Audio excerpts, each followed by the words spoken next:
And we've got all the right in the world on our side. And there ain't no reason to be afraid. And there ain't no reason to not take the challenge dead on. Because I'm going to tell you who we come from, folks. We don't come from some weak, jellyback, spineless people. That's not who we come from. None of us. And it doesn't matter what color you are, what nation your folks hail from, how much money you got. We all share the same name. We are Americans. And at Bunker Hill, there was Americans. And at Fredericksburg and Gettysburg, there was Americans. And at Iwo Jima, raising that flag on Suribachi, it was Americans. And at Pork Chop Hill, there was Americans. Quezon, there was Americans. And on 9/11, there was Americans who ran towards those burning buildings. That is who you share your heritage with. You do not share your heritage with a weak and ineffective people who cower at the sight of trouble. You share your heritage with a strong and brave people who are determined to hold on to their freedom and for the freedom of future generations. Guys, it's time for us to stand up and be that generation. It's time for us to stand strong and proud and remember who we are. That we are Americans. And as long as we stand as the vanguard of freedom in this nation, freedom will survive. Not only survive, it will thrive. So guys, it's time to put on our packs. It's time to fix those bayonets. It's time to get ready. We got a fight on our hands. And our fight is not for us, for all those generations that's going to come behind us. Let's save America, folks. We hold these truths to be self-evident, that all men are created equal, that they are endowed by their Creator with certain unalienable rights, that among these are life, liberty, and the pursuit of happiness. Hey guys, welcome to the program. I want to start off this program by begging you, give me the finger, would you please? I know maybe I'm just hard up for it. Would you please rumble, share, like, follow this program? You've been watching this crap going on, the Twitter crap storm regarding President Trump calling out Tucker Carlson, Megyn Kelly, Candace Owens, Alex Jones, etc. We're going to talk about that. But for me, it's going to be about education and facts, not, and you have to, I just want you to understand, you've got to get your enunciation of this word correct. There are feelings, and then there are fee-wings, spelled with a W, fee-wings. And people should never act off their fee-wings. So I want you to share this program. We got a lot to discuss. By the way, this program is brought to you by the fine folks at Goldco. I partnered with them because they're absolutely the best. I'm just asking you to go to jovanlovesgold.com. It's very simple. This is so painfully simple, anybody can get it. I just want you to request your free gold and silver kit today because now's the time to protect your money with gold and silver. I always tell you in advance what's going on. You can go back and audit me. So many things. This digital stuff's coming. It's going to affect us. You've got to understand what's going on with gold and silver and have a little bit of protection in your life. Right? I don't know why you wouldn't do it. All it takes is lifting a finger, just like sharing this program. Please share this program. Okay. I'm going to go through this fairly fast today. Then we're going to hop over to locals, and we're going to continue some more on my series about Islam and Muhammad. It's an ongoing series, so you completely understand every facet, every piece, every little bit of history of Islam and this fellow Muhammad. So make sure you join me over on locals. If you're on Rumble, all you have to do is click that red join button, right? Expect in today's program feeble-minded trolls. Here's my prediction.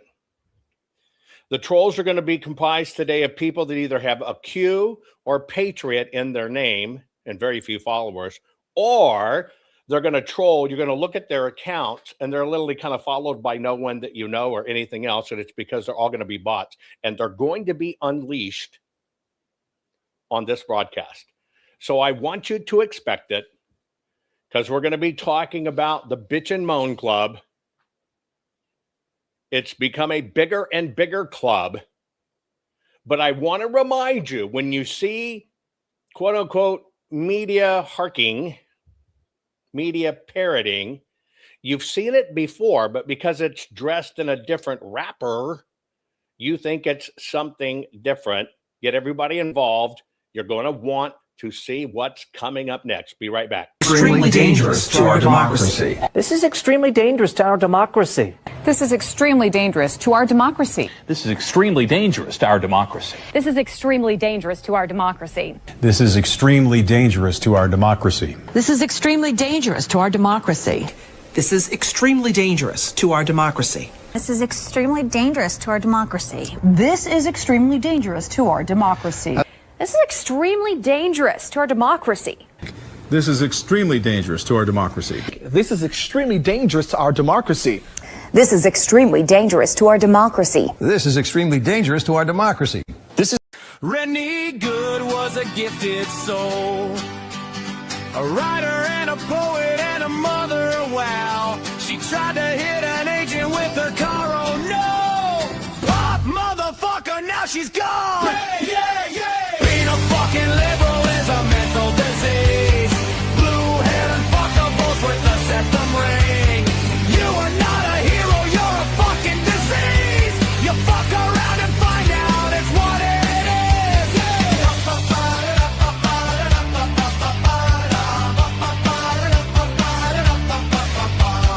Jeffrey Pretty was a Jewish homo. Started talking shit to protect a chomo. He was getting nicked when he pulled a gun. Bam, motherfucker, now you're gone. Yeah, yeah, yeah. Being a fucking liberal is a mental disease. Blue-haired and fuckables with the septum ring. You are not a hero, you're a fucking disease. Fuck around and find out what that is.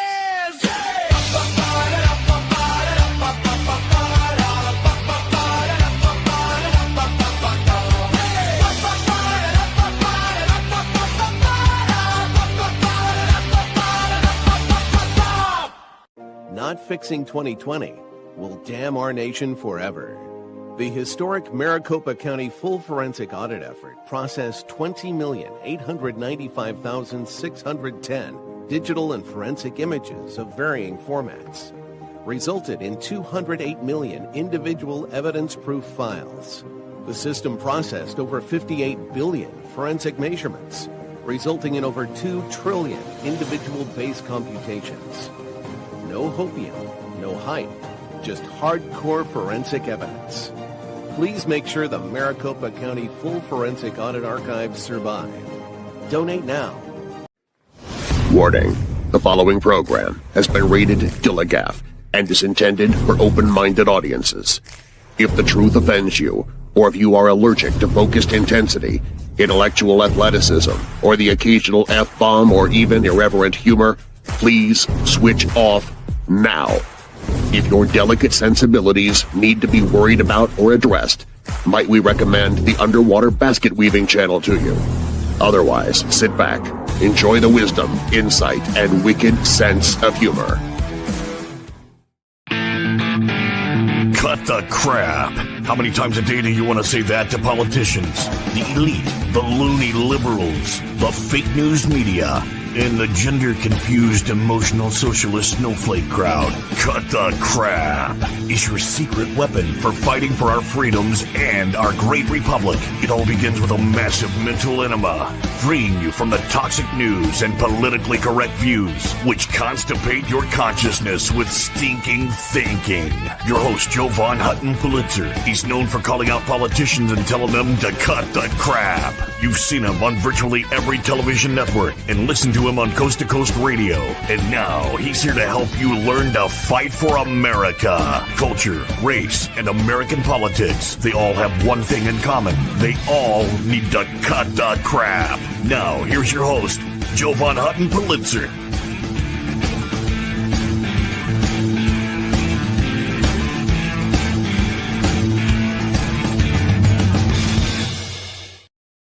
Okay, folks, we're going to talk about this crap storm that's going on Twitter and other places where President Trump has called out Tucker Carlson, Megyn Kelly, Candace Owen, Alex Jones. He's called them nut jobs, troublemakers, fools, and they're losers. And people are losing their shit. Okay? Interesting little exercise I'll give you. You might have some fun with it when you have some time. There's a thing out there called the anagram server.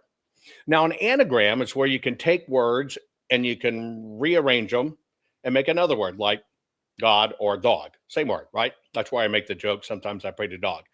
Anyway, did you know that Clint Eastwood, if you rearrange the letters, say Old West Action? Did you know that? Yeah.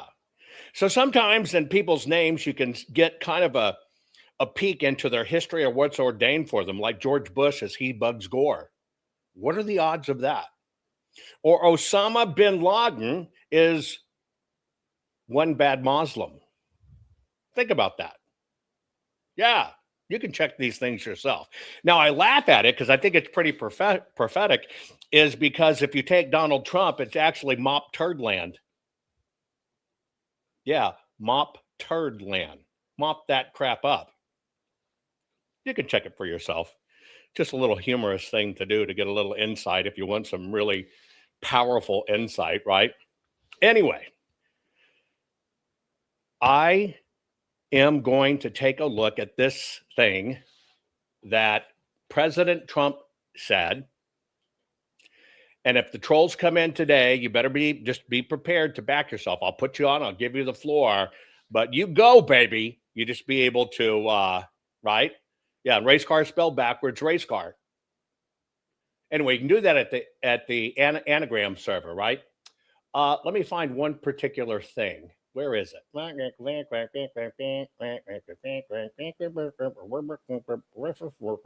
Here you go.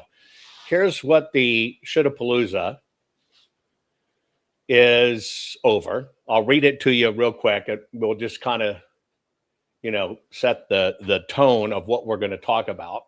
But let me just read it so you can get it in your mind, and then we'll get to the big stuff, right?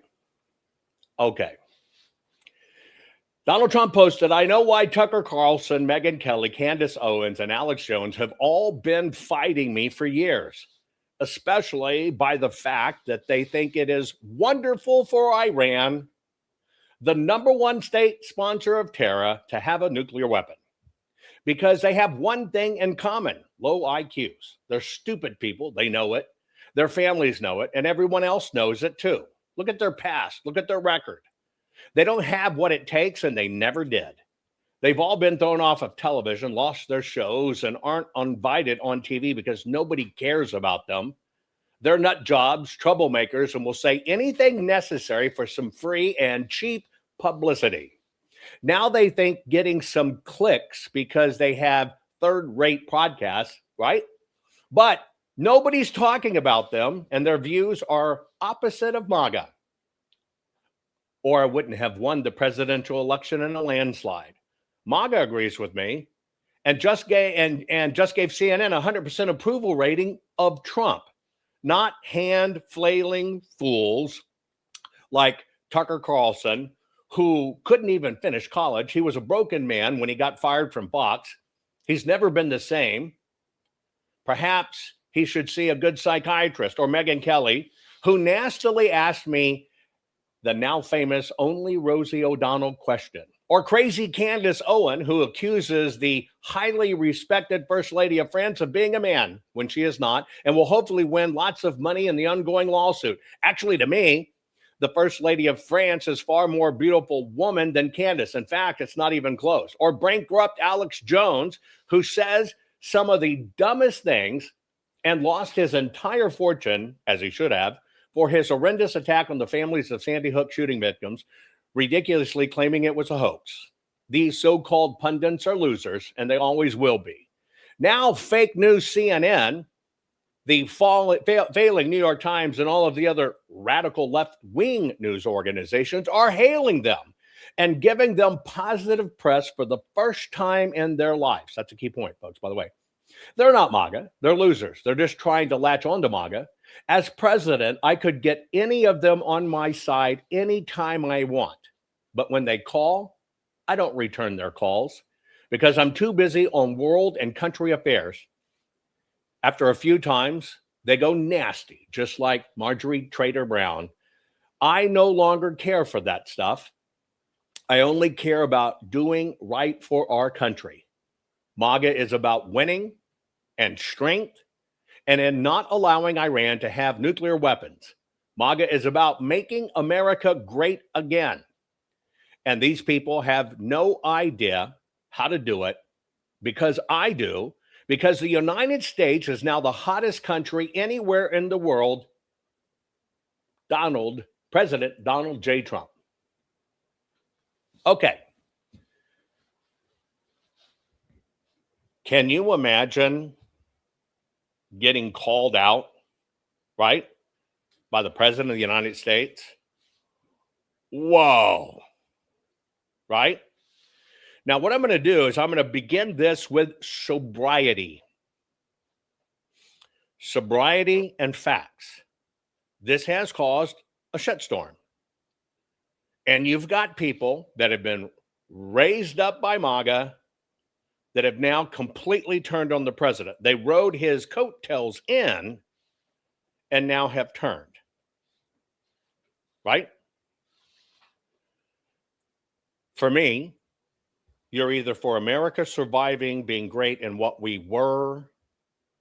That's why it's great again. Or you're not.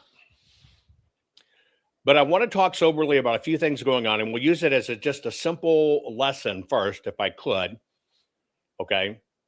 Because I think many people, when you get emotional, you don't have, what's the word I want to use? You don't have the ability to see clearly how things work. Right?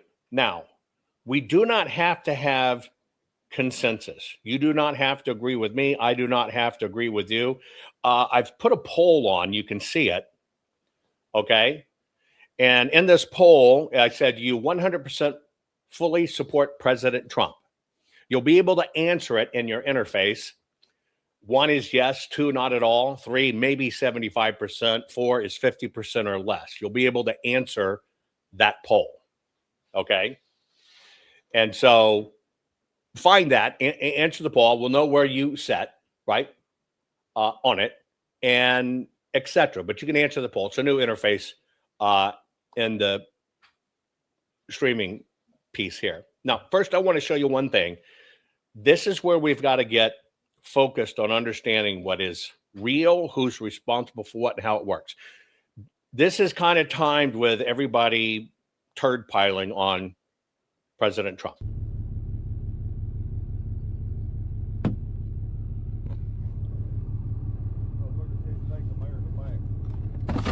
How the fuck can we take America back when these cocksuckers don't even fucking support us? Fuck these motherfuckers.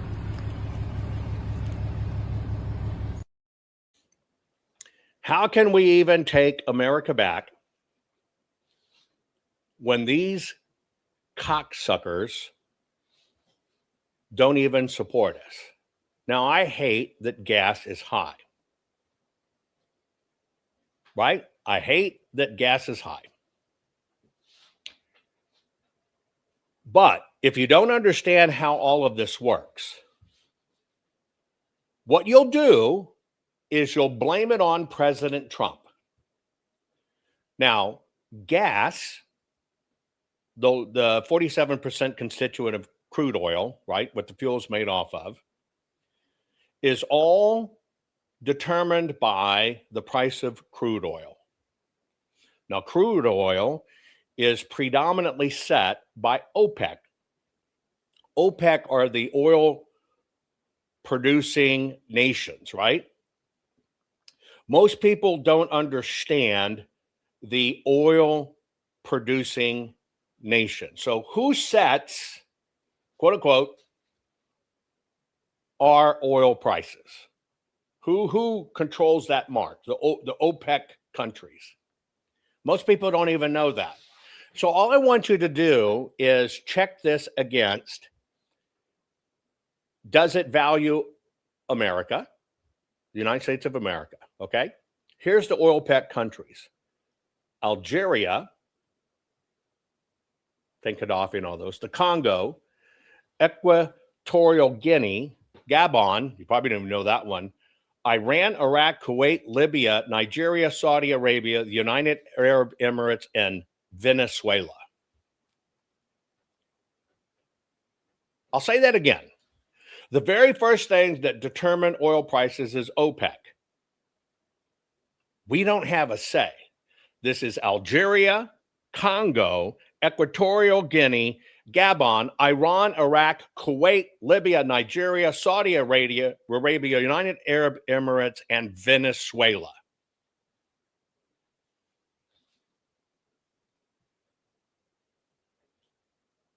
This guy doesn't understand that.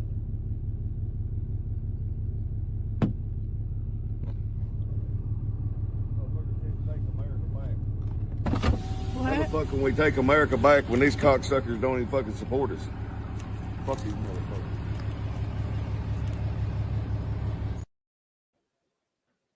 Now, that's the difference between feelings, which should always be based on facts, and feelings, which is based on absolute, total ignorance. Now, this particular fellow, and I'm covering this, right? I'm covering this, and we did not take over Venezuela oil.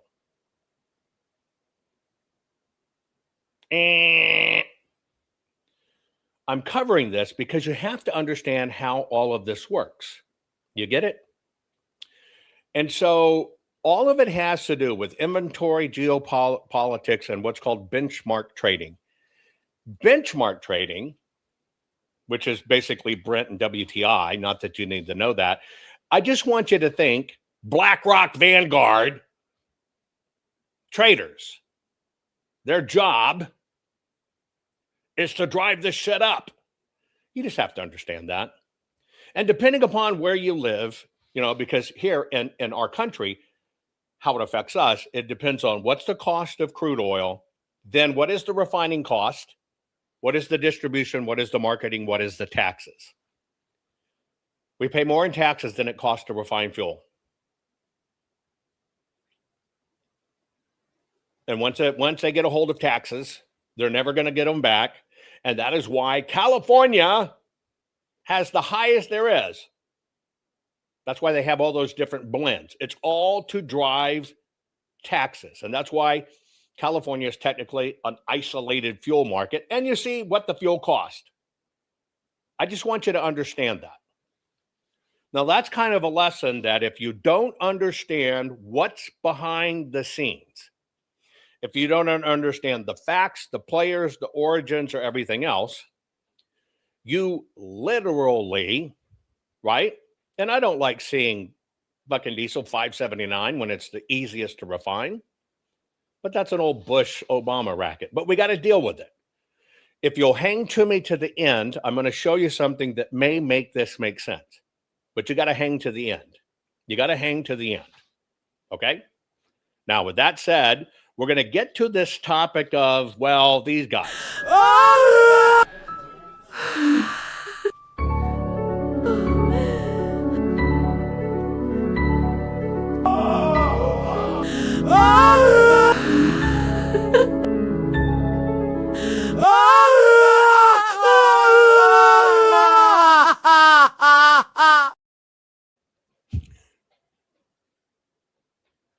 Okay. I just got a question for you. By the way, people that are answering the poll, 100%, they say that 100% they support President Trump. Now, I just want to do a gut check. Okay? You have to be intellectually honest, right? You just got to be intellectually honest, folks.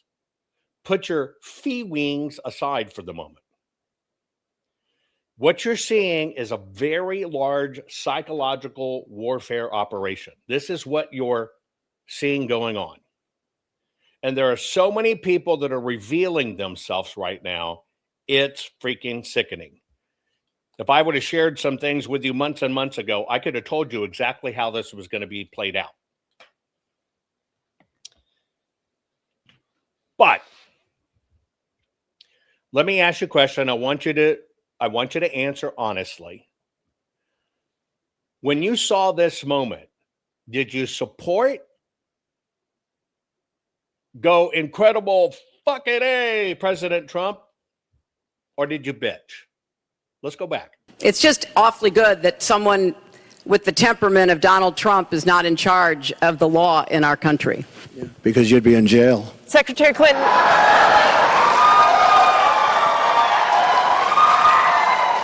We want to remind. How quickly do people forget? Is this not exactly what you wanted? It's just awfully good that someone with the temperament of Donald Trump is not in charge of the law in our country. Because you'd be in jail. Secretary Clinton.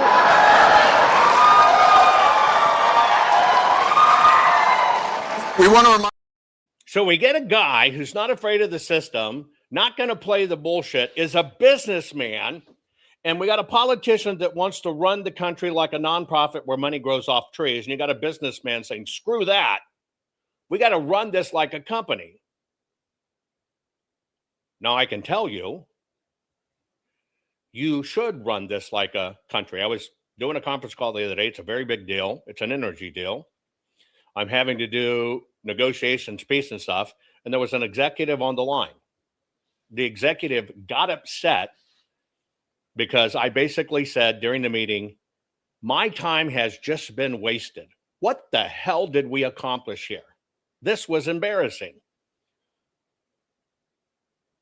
Well, the one person got upset. Well, I'm going to go, and hung up. I made the other executives on the call them back so I can say, look, we're only as good as our weakest link. And I just had a tone in my voice that you didn't like. And your response was to fucking hang up. And we're talking about this particular project, massive funding project. And you get your feelings hurt and you hang up. Do you understand that's kind of a marker you can't handle this shit? So basically, get your shit together. I won't stand for that. And by the way, if that's how you're going to act, you don't have anybody's back, and this deal's not doable. I don't tolerate that shit. Because emotions have nothing to do with it. It's just facts. And when you have high-level meetings like that, it's the fucking locker room. You should be able to call it like it is, tell it like it is. You shouldn't hold back because you got to get all that shit out there. It's not about, oh, you're so lovely and you're doing great. It's not that. So that's kind of how I operate literally in real life. When President Trump said or says this, tell me how you feel. Some of your own administration officials have labeled Alex. By the way, this is ABC fake news. This one. She hasn't asked me a good question in years. I think a nice woman, but I don't really like her too much. Go ahead. What'd you say? I'd say ABC's about as bad as they get. Would you like to see the dollar? Did you bitch about that? The very first politician that basically exposed that's all a freaking racket. Nothing's true, which you now know. Which you now know. So he calls it out honestly. Tells you like it is. And you rewarded him. The very first man, right? That does that in a political. That's it. That's the heart of it. Now, let me ask you a question. When the media companies, remember, I used to take a lot of flack for this. One of the reasons you read so much printed shit about me, right? was kind of funny. A few years back, I sat down with the former chairman of one of the very large media companies that was my partner. And we were talking about what all we had been through. And he said, you know, Jovan, you were the one telling the media companies they're going to fucking die if they don't get on board. And they hated you for it. Now, back then when I created Scan Commerce, Scan to Connect and all that stuff now where you see Q codes, QR codes and all that, you can do it. I went into media companies. Why? Because it's newspaper. You need the print. You got to have the code printed somewhere. And I said, look, the world's going to change. You've got to get on this digital bandwagon or you, the media companies, are going to get left behind. They hated me. These guys then didn't even really use email. And the ones that had email, it was an assistant that checked it. But I'm telling you, I'm telling these old institutions, billion-dollar institutions, I'm sitting at the highest level. We're talking the chairman level, New York Times, Time Magazine, all of these places. And I'm the young guy coming in saying, this industry is going to change and you've got to change with it. And they hated that because they inherently believe they know more than you. And it's just the old way to do it. And it's just that and just that and just that. And of course, when the .com happened, they all, you know, basically, etc. Bitch and moan. And I became the poster child. They push everything on because, oh, it's about the internet. Well, where are we today? The newspapers can barely survive. Magazines are basically going away. And these guys, what, have to go digital? I'm telling them, you've got to literally get people just doing this on the web because our society's changing. It's going to be moving with people. They're not going to be sitting down reading things. So they hated it, right? So I took a bunch of shit. Now, 26 years in the future, right? All of these guys, most of them are gone. All of them are suffering. They're no longer mega empires. It's over. Exactly what I told them would happen if they didn't flex. So what are they doing? Just like the television networks. I'm having the same discussion. Jack Welch, chairman of GE. I sit down with him. I show him the future. A visionary like Jack Welch, GE, one of the top men in the world. All he did was pick up the phone, literally picked up the phone, dialed the president and chairman of NBC, which they owned, and said, I'm sending somebody down. You're going to talk to him right now. You're going to understand what's going on. That's Jack Welch made that call for me. Boom. I head down in this meeting. Same thing, right? No, TV does this, TV does this. It's not going to happen. It's not going to this. It's not going to change advertising, blah, blah, blah, blah, blah. You meet the same resistance. Here we are, 26, 27 years later. Entire landscape has changed. Now, I've never been right 100% of the time. I can remember sitting with the chairman of Blockbuster, and he wanted some help trying to figure things out, and Reed Hastings came in, and it was about this thing of Netflix. Netflix is everything now. At that time, none of the systems could handle it, but at least Reed saw the future and knew all of it was going away, and now we live it. There's a lot of this that goes on out there. So what have the media companies done? Well, now here's what you have. Since old media went away, but people are still in tune. Well, it's a newspaper. What did Soros do? Ran around and bought newspapers, uses their old names, newspapers that like went out of publication in the 1800s. They buy it. They're really a website of operatives, right? Okay. And they put it back out and people think it's real news because it says Arizona Republican, crap like that. That's how it goes. So what did the movie companies are trying to switch and get into streaming, which they said poo-poo streaming. The television companies are also trying to get into streaming, etc. So now I want to ask you something. When you have somebody like a change maker of Donald J. Trump come in, and this is where I'm benefiting a lot of sharing with you a lot of, I am a C-level suite executive. My world in that world is at the highest freaking levels of where I dealt or deal and how to get it done. So I have the benefit of a massive education and doing all this, and how do you negotiate? How does it really happen inside companies? So they're all flexing to be relevant. Now, let me ask you a question, okay? If, in fact, you have a president that the freaking has pointed out news is a lie, news is bullshit, which is the first time in people, right? Okay, people understood, wow. Hold on.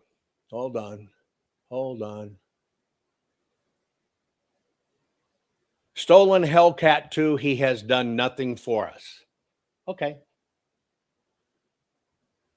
Stolen Hellcat 2, here is a link.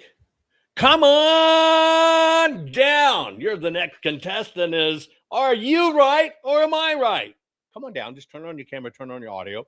We'll have a civil discussion. Stolen Hellcat said he has done nothing for us. Okay, cool. Join us, explain it. Don't hit in chat. Come on. I'll give you the platform. Thousands and thousands of people watching. You can educate us, okay? So, I've sent the link. We'll see if it come on or it's just a computer, ejaculate. Ooh, squirt. Ooh, squirt. Anyway, okay.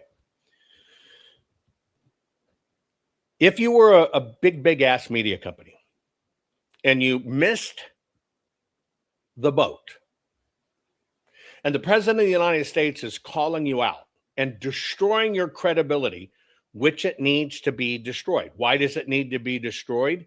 Because it's a racket. Extremely dangerous to our democracy. This is extremely dangerous to our democracy. This is extremely dangerous to our democracy. So it's all mouthpieces. So how are you going to flex? Tell me in chat, how are you going to flex? Here's how you're going to flex. You got a media company that's dying, but you got a shitload of stock. You're going to start acquiring things online so you could look like you're a cool, hip, wonderful company, right? That's how you do it. You also understand that the traditional news people, where America used to believe they were credible, and President Trump single-handedly destroyed it, right? Then, come on, Hellcat, be a Hellcat. Why do you not back your words? That's the only thing is you can have any thoughts you want. President Trump has done nothing for us. And I hope I know you're just mouthing off. Stay to the end. You might learn something. But what they're going to do is they're going to flex. So the flex is going to be and think about it from the GOP. Ready? President Trump broke the GOP. President Trump broke the political system. President Trump broke the media stronghold. What are you going to do? You're going to start looking like you are on Trump's side. He created a wave that changed America. Remember, the Republicans used to be afraid of it. They were afraid he was going to run as an independent because they knew he was the one that could pull off an independent party. So they conned him into being GOP. Now they got him in. They get to forever use his name because he was on the GOP ticket. But they do realize MAGA is still out there. So they have to destroy MAGA, which is kind of what's going on. So you have to understand the psychology of what's up. You must stop thinking everything is either right or left, because you're looking for the things that look like they're decidedly left, so you can call them out. But if it in any way looks like right, you inherently give it a pass. It's the same thing we did with medicine. Well, you're a doctor knows best. You're a scientist knows best. We now know it's all bullshit. Okay? So, with that said, I want to take a look at some of this stuff. Okay? Let's just kind of take a look at some of this stuff. The first thing I want to do is, let me ask you a question. And I've said this before. There are people that actually think a news reporter, somebody who understands politics, somebody who understands business deals, how do you get things done, is a kid that prior to this, right, Prior to this was Taco Bell. That's where the kid worked, Taco Bell. Hundreds of thousands of followers. I'm multitasking, okay? But people just fall for it.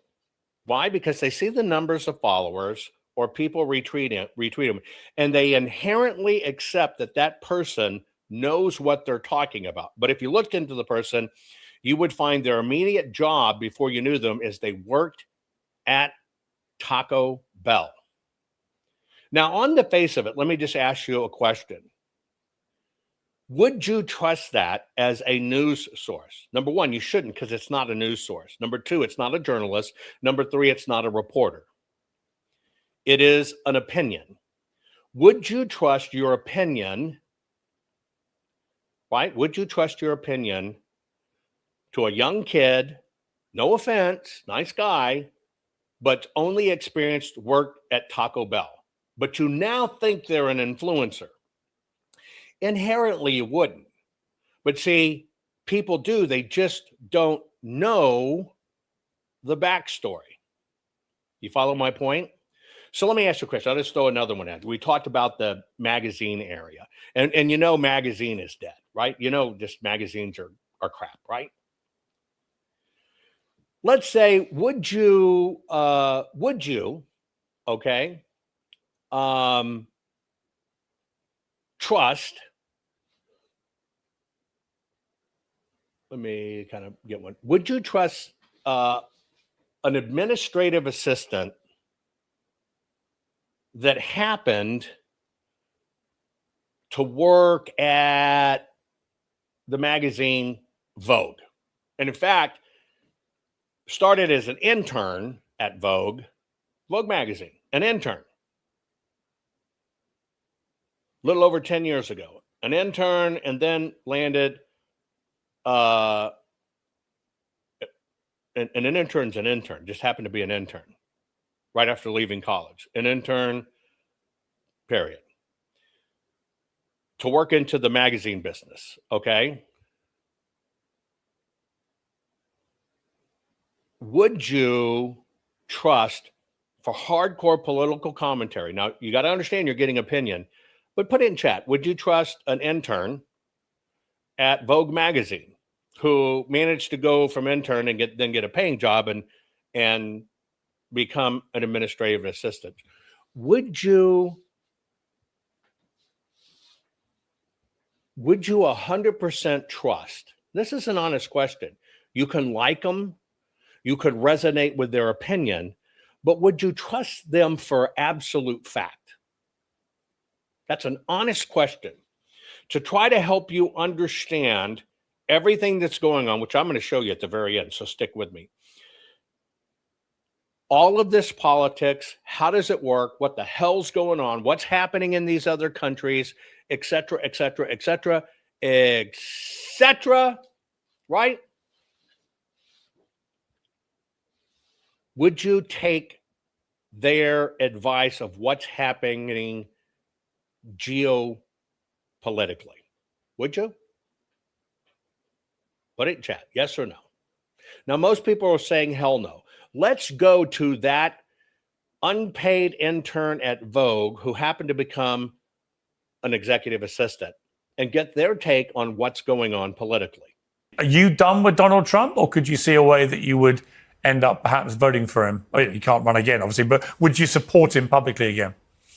So I want to be clear. I don't regret voting for Donald Trump above Kamala. I think he was the better candidate, certainly a better candidate above Joe Biden. But what I will say is that he's been a chronic disappointment. And I feel embarrassed that I told people to go vote for him because this wasn't going to happen and it is happening. But I just think that the picture of politics in America is going to look very differently because of his actions. So I don't know where we go from here. I really don't. But this is not the candidate that I voted for.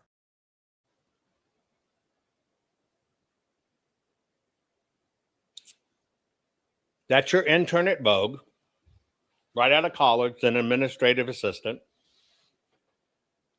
Also, just like another conservative broadcaster that's out there that people follow, attempted to be a rapper. Now, that intern at Vogue is one of the people that President Trump called out. It's Candace Owens. She just tweeted, this satanic administration, we all realize that satanic Zionists occupy the White House and Congress, need to move to have the Mad King Trump removed. All of our lives may depend upon other countries realizing that Trump is deeply unwell and surrounded by religious fanatics who have convinced him that he is a Messiah. We are in uncharted territory. Leaders need to act accordingly. Just a question. Number one, we know she's structurally illiterate. So somebody's doing these tweets. She's now using all the rhetoric that the left used to attack Trump, but now she's delivering it and she's got a big audience. And then doing things like, it may be time to put grandpa up in a home.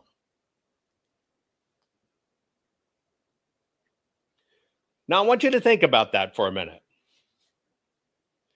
No plausible reason that anyone in the world should follow that person for any advice.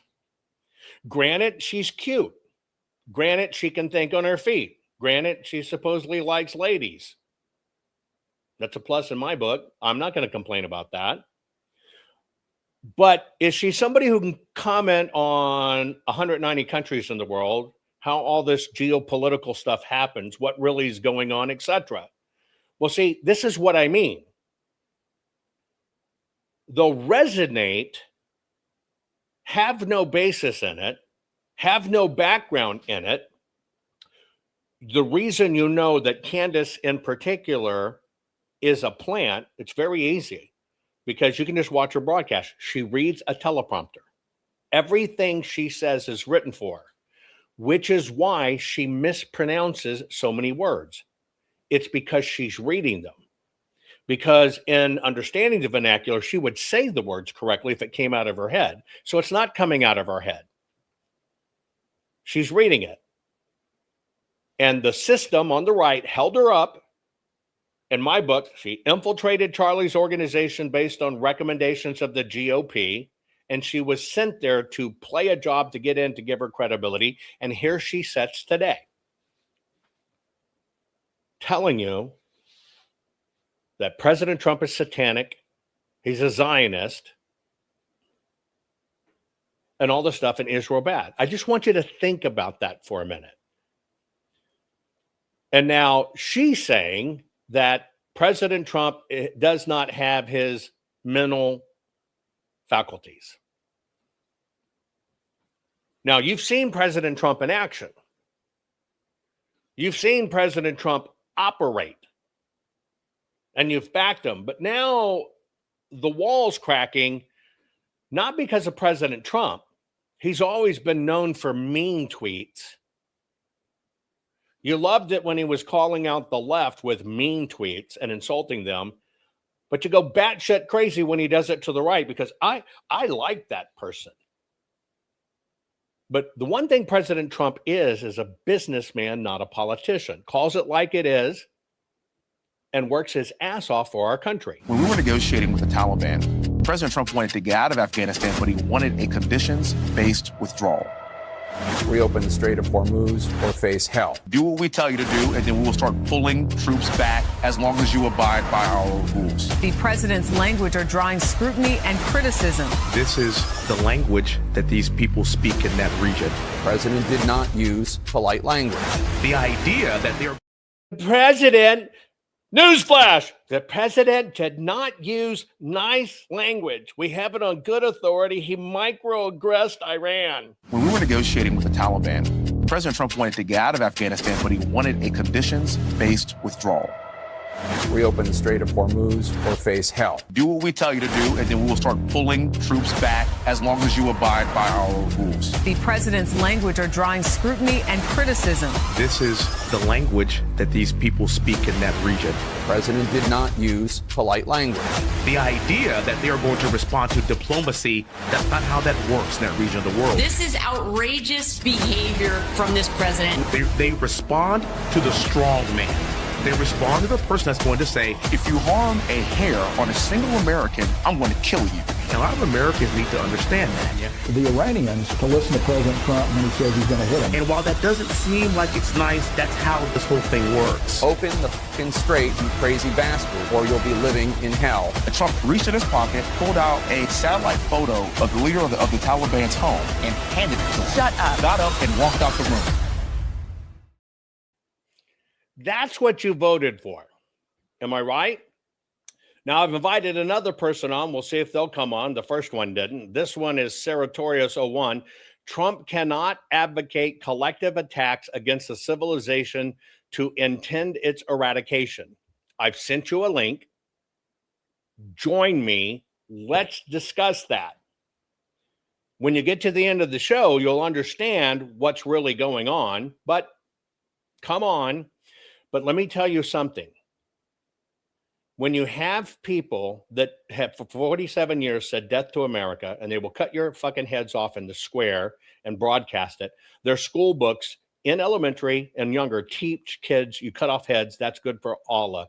What language do those people speak that they'll understand? Praise the prophet. No, they understand. You think so? I'll cut your fucking head off. Now, again, people who cannot think strategically, cannot think business. Wings, you can't threaten the whole civilization. Now, it's kind of short-sighted to think he threatened a civilization, because I'm telling you, the people in Iran on the ground are saying, bomb away. Why the hell are you stopping? But see, that's the people on the ground. You're just a person on a computer repeating what other people, you can't threaten the whole civilization. That's not what's going on. And if you watch it, was right. Talk about somebody in this media ickiness. And by the way, just so you understand what we're doing, we're talking about this poop storm, right? Where president called out people that are stirring shit.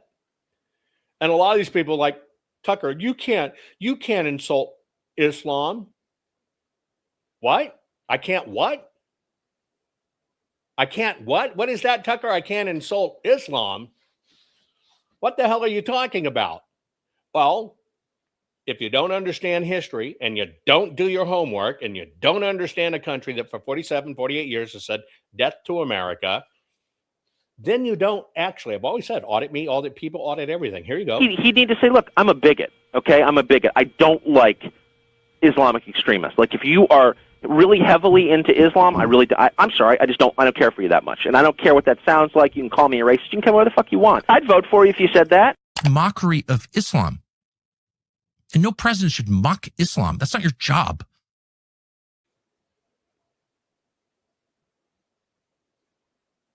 You're right. One's not enough. 2, 3, 4. Interesting thing that a little bit Obama going out and then this flip. He need to say, look, I'm a bigot, okay? I'm a bigot. I don't like Islamic extremists. Like, if you are really heavily into Islam, I'm sorry, I don't care for you that much. And I don't care what that sounds like. You can call me a racist. You can come where the fuck you want. I'd vote for you if you said that. Mockery of Islam. And no president should mock Islam. That's not your job.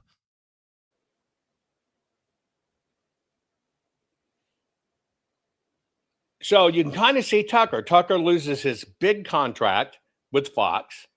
Tucker's massively in debt. Comes out, gets all of this stuff everywhere, a lot of people following. But where does the money really come from? For me, the money trail is the GOP and the people that don't want things done. And they're moving their people around because they're terrified of Trump. And they're trying to say, just like this, Extremely dangerous to our democracy. This is extremely dangerous to our democracy. you hear these people, and that's what we're talking about. Stay with me. You're going to love where I'm headed. You hear these people saying the same thing. They're all saying the same thing, just like Candace. What are they saying? I was about to say. I'm going to go shoot a report, but I'm just wondering if Trump's been held hostage or something. So listen, I'm not mad about this. He's mad that he's wrong. And he's mad he got set up by Israel. And once a man, twice a child. This is dementia. And so, you know, it doesn't matter. We're going to keep intervening. He knows he was wrong about Iran. He's throwing a fit. And it's okay. We're going to continue to be adults and just respond to this. Yeah. Yeah. He needs some zeal lights. Yes, he does. That's a- Now, somebody says, wait a minute, Tucker was born rich. Tucker wasn't born rich.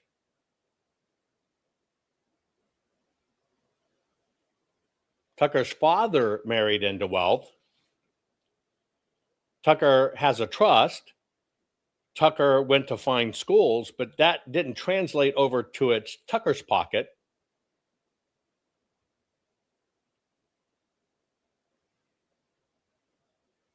But this is what the conservatives, the patriots fighting for this nation are planting in your head, repeated. I was about to say. I'm going to go shoot a report, but I'm just wondering if Trump's been held hostage or something. So listen, I'm not mad about this. He's mad that he's wrong. And he's mad he got set up by Israel. And once a man, twice a child. This is dementia. And so, you know, it doesn't matter. We're going to keep intervening. He knows he was wrong about Iran. He's throwing a fit. And it's okay. Somebody said, I feel sorry for Alex. I believe he had to do something to do what he's doing today. Okay. I just want to let's have a discussion. Will you come on, Baker, and let's have a discussion. Just turn on your camera and audio. I want to hear your other side, because here's what you're saying. A guy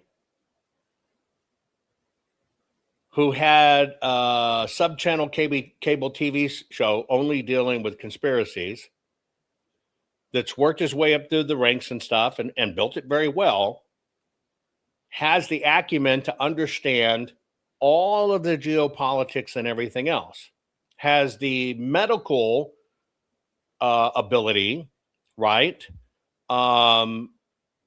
to decide what's up. See, this is my only point. You can love these guys. That's totally okay. You could love these guys. I'd have any of these discussions with them on their airway, and I'd have a very logical discussion about why they feel that way. But let me also tell you kind of how I judge it. See, for me, what happened in Arizona in 2020 is a forensic fact of what happened. They were caught. Who of these covered that?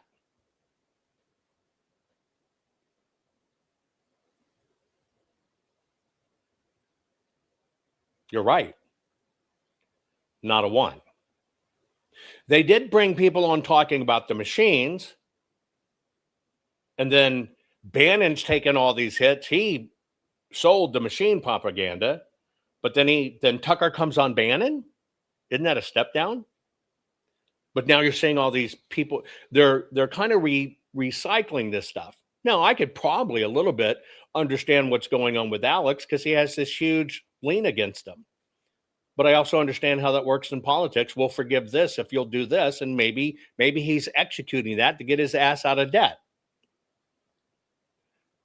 You'll be surprised if I actually name the names of all the people behind the scenes that helped Alex Jones survive and keep InfoWars and get it out of debt.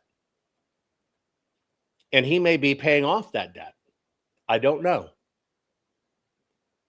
But it would be good business just to stay alive, because a lot of people don't have what it takes just to say, fuck it, walk away. I can't be compromised. So few people have that. So I can kind of understand that. Megan went from super high power, right, at the network level. Candace, I would spend 30 minutes with to an hour. Megan, I might spend a whole damn day with, if you know what I mean, guys. But you understand what I'm saying? and they lose that big power and adulation. They get rised up. But if you really watch what's happening, it's script reading. It's script reading.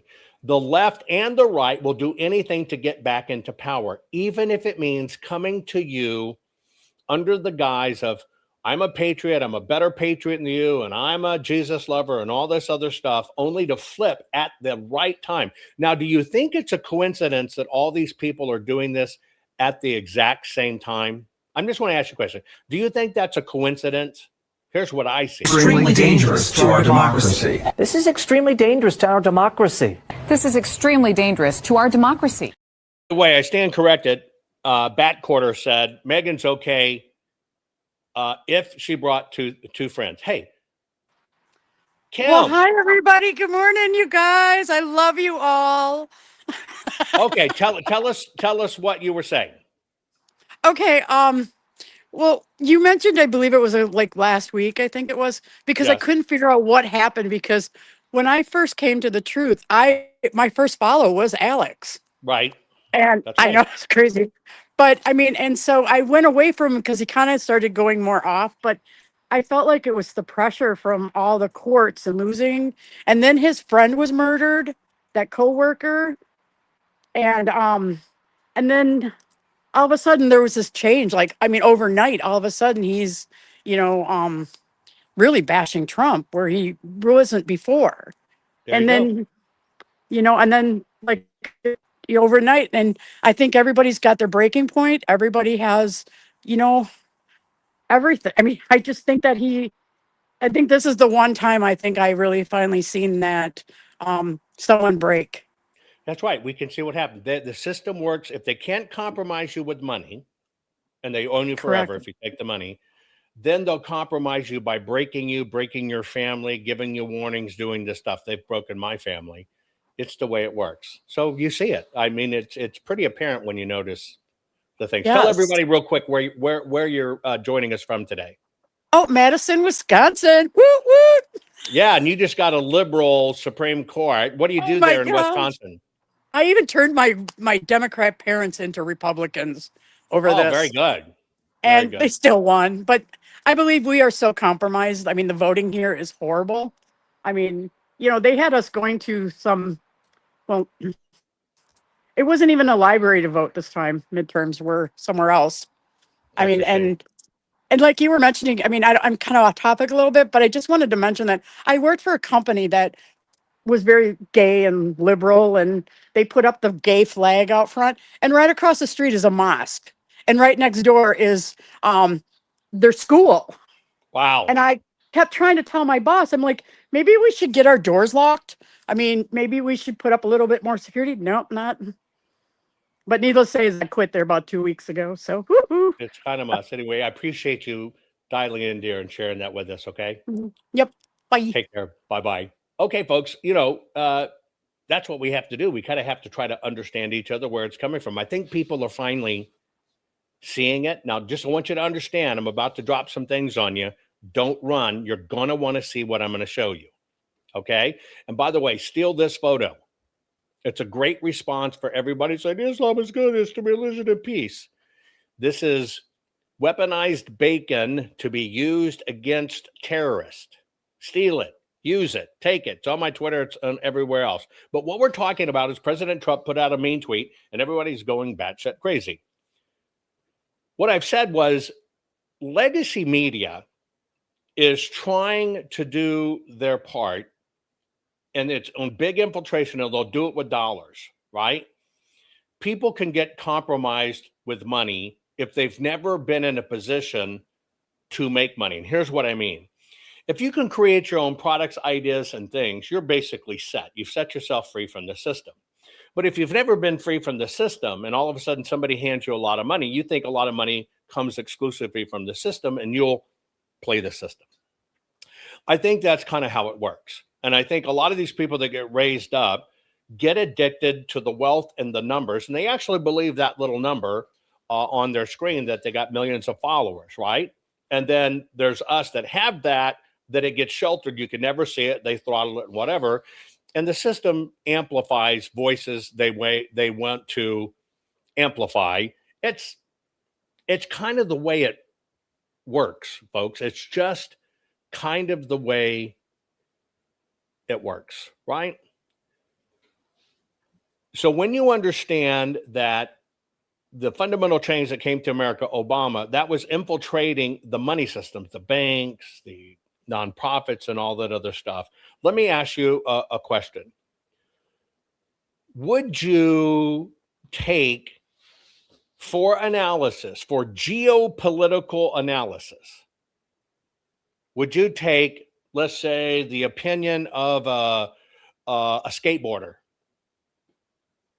Would you rely on your political data, your political influence to understand what's going on in the world in geopolitics, which I'm going to show you, so hang on. Would you take as fact, oh my God, if it was a skateboarder, a videographer, or somebody that happened to be a podcaster? Let's say, would you take somebody who was the official word on politics and Trump's and conservatism that was actually went from a skateboarder to a reporter for Vice magazine? Vice. One of the things that just bashes the hell out of President Trump. Would you do that? Or even Fusion TV. All of those guys are extremely left. Would you take your political commentary for that? Well, see, the system values young minds. We talked about that the other day. 18 to 29-year-olds. So let's go to skateboarder, Vice writer, etc., giving us input on what he thinks going on. I after reading this post, I am voting Democrat. 100% across the board. Midterms, you better believe it. Swalwell, he's my president. We're done. Trump, you've crossed the line. Yep. How dare you besmirch the good name of Alex Jones? From now on, Democrats are right about everything. Now, let me ask you a question. You do understand when I tell you fee wings. His decision, and he's gathered a lot of young minds, millions of them, does well. His decision now, how dare you besmirch the good name of Alex Jones? Fuck that, I'm done. That was the last straw. I'm so angry. And if you look at the guy he amplified, which is one of these huge Trump haters, wow, President Trump is completely turned on Tucker Carlson, Candace Owen, Alex Jones, and Megyn Kelly. But his tweet is fee wings base. He may be very good what he does. I don't have anything against him. I'm trying to get people to understand the difference between fee wings and feelings, fact and fiction. We don't have to have a consensus, but we do have to have clarity. And so this is his reaction. I want you to understand, this is a reaction to a tweet. And his hierarchy of values, and his hierarchy of values, what was his last straw?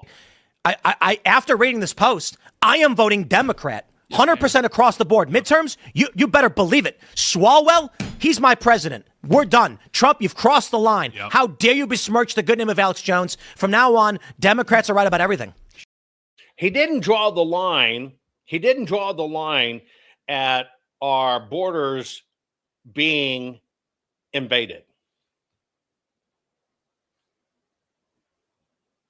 He didn't draw the line for Democrats when they try to assassinate President Trump. But what he drew the line at is President Trump dared to besmirch the good name of Alex Jones. Now, I want you to understand that is fee wings. Now, when somebody can get that unhinged about something everybody used to praise President Trump about and ask him to do, everybody said for 4 years, I missed the mean tweets. And when President Trump finally has it, and mean tweets what you think are incredible patriots and you fucking lose your shit, there's a disconnect. Now we're about to get deeply real. First off, right? I want to share with you what radical Islam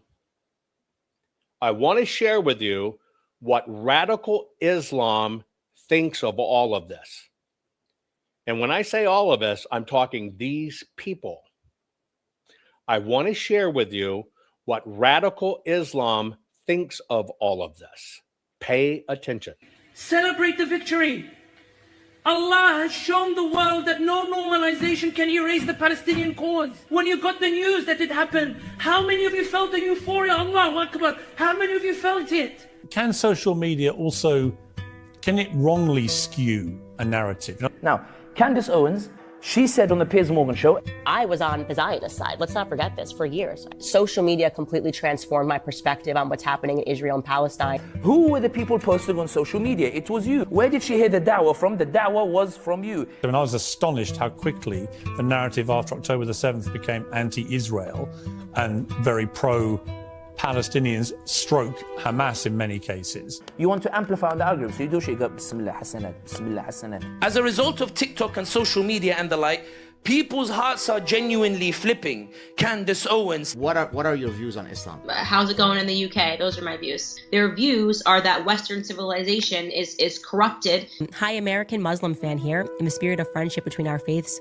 here is an excerpt from the Quran. I think all of us are realizing the tremendous need for true faith right now. The Quran told you Tucker's heart can be flipped. My core belief is that the Islamist movement, this is an existential threat to the Western way of life. I really believe that. You know what Islam means? Submission. I don't think I'm against that, actually.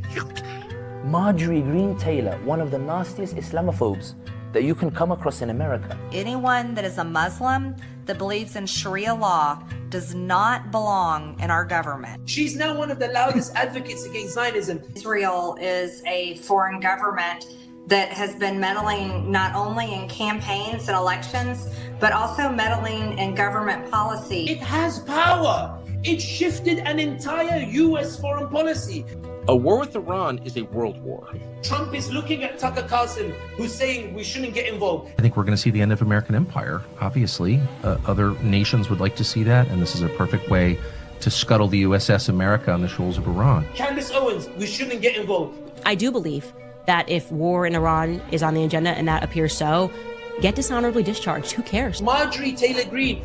We're entering a nuclear war, the World War III. It stopped Trump from intervening in Iran itself because we decided to tweet about it, because we decided to show because we decided to do da'wah at last. Spin it as necessary, as a necessary response to October 7th. That takes somebody that is something other than human. So I look and I think, I can't believe Tucker Carlson said that. I can't believe Candace Owens said that.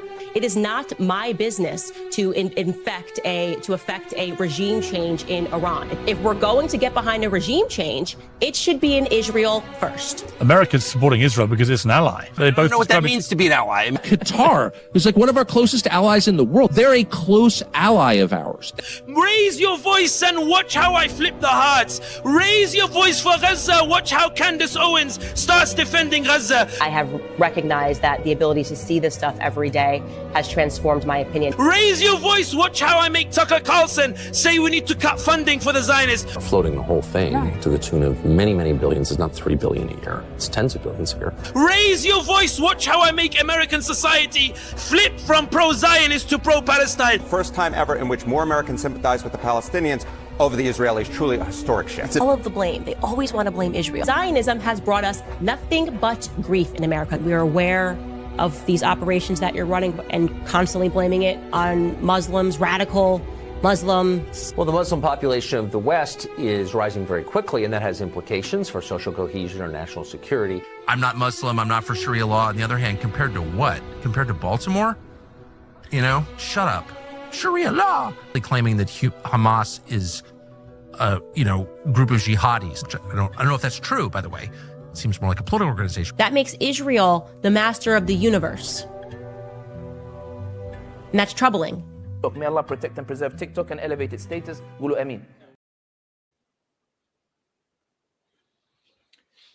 This is why I say people have to do their homework. People have to understand. People are inherently lazy. You hear somebody say it, you repeat it just because you like them. You don't even know where it comes through. You don't know what's going on. You don't know who the actors are or anything like that. You just don't know it. You just don't know it. Now, I've told you, you've watched the media companies flex because they know they've been destroyed. Why would you even think that they would not try to go out and get quote unquote conservative broadcasters to come to their way of thinking, right? Their way of thinking. Now, I'll give you an example. Brown University, extremely liberal. You know that, right? Brown University. They put out liberals, right? They train liberals and stuff. Go back to the Unite the Right rally. It was never about being racist. It was never about white power or any of that. But it got infected with these cosplayers, you know, what was it called? Patriot Front or whatever, the stuff like that, right? And it all went batshit, but the media portrayed it as a racist thing. The media sold people it's a white supremacy thing. So now imagine if you had somebody come out of Brown University, never had a job,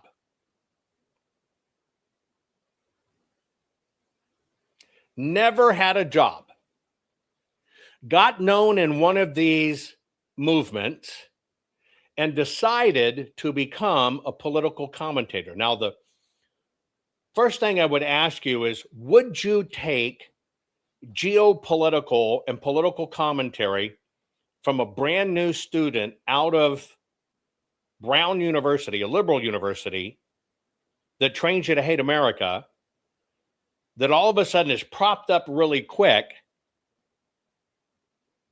And you do notice that Patriot Front is gone now that President Trump's in. That's one of the things you should know. It was a bullshit operation.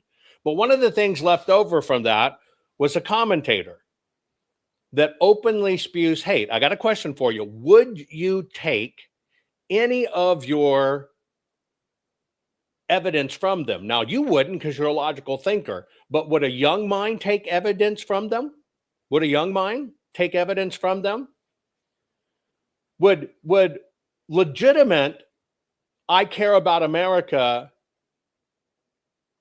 true patriot people platform people that sell hate? Well, here's one that Tucker Carlson recently platformed. You've heard of him. I think that there is a real chance that if Trump pulls this one, and God dang it, I deleted the wrong one. Hold on.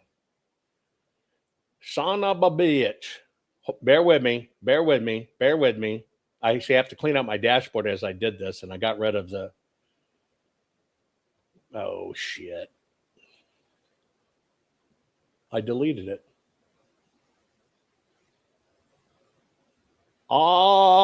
Give me a moment, and if I find it, I can put it back on, and I apologize. Technical error for my fat, long fingers. Where are you? Shit. I was going to show you Nick Fuentes, but somehow I've now kind of blown it out of my system. That's horseshit. And he's telling you MAGA is dead. He's voting Democrat.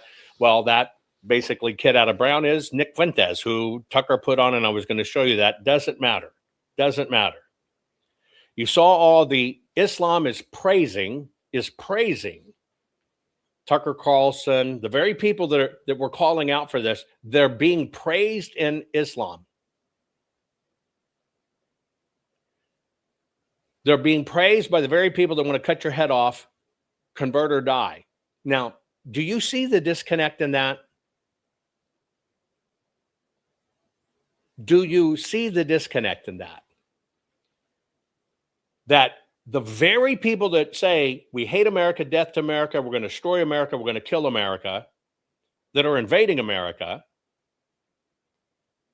and they're praising, quote unquote, I can't believe Allah changed their mind. Do you get it?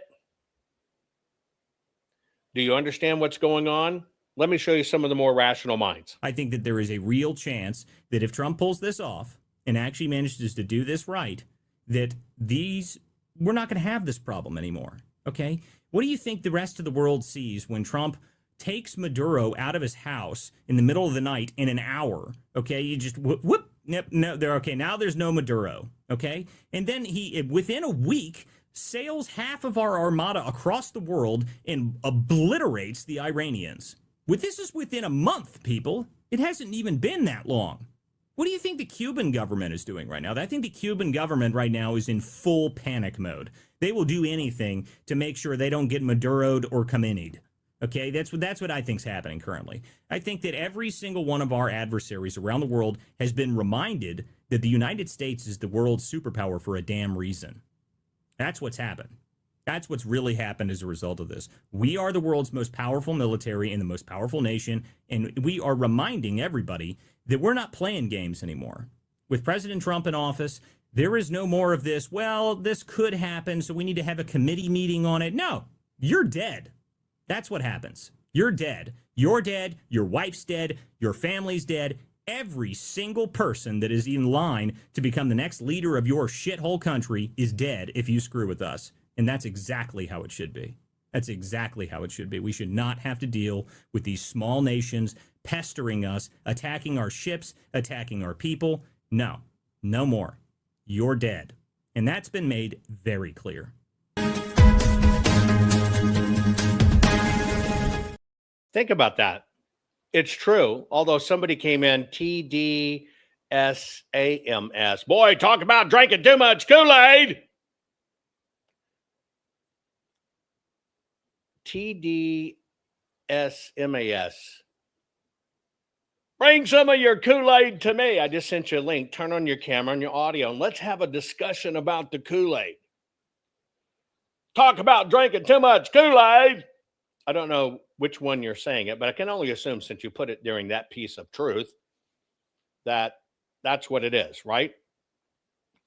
However, let me show you another piece of truth. Now, he said, look, for the first time in the world, in a very long time, other countries are shitting their pants because America's not going to take your shit.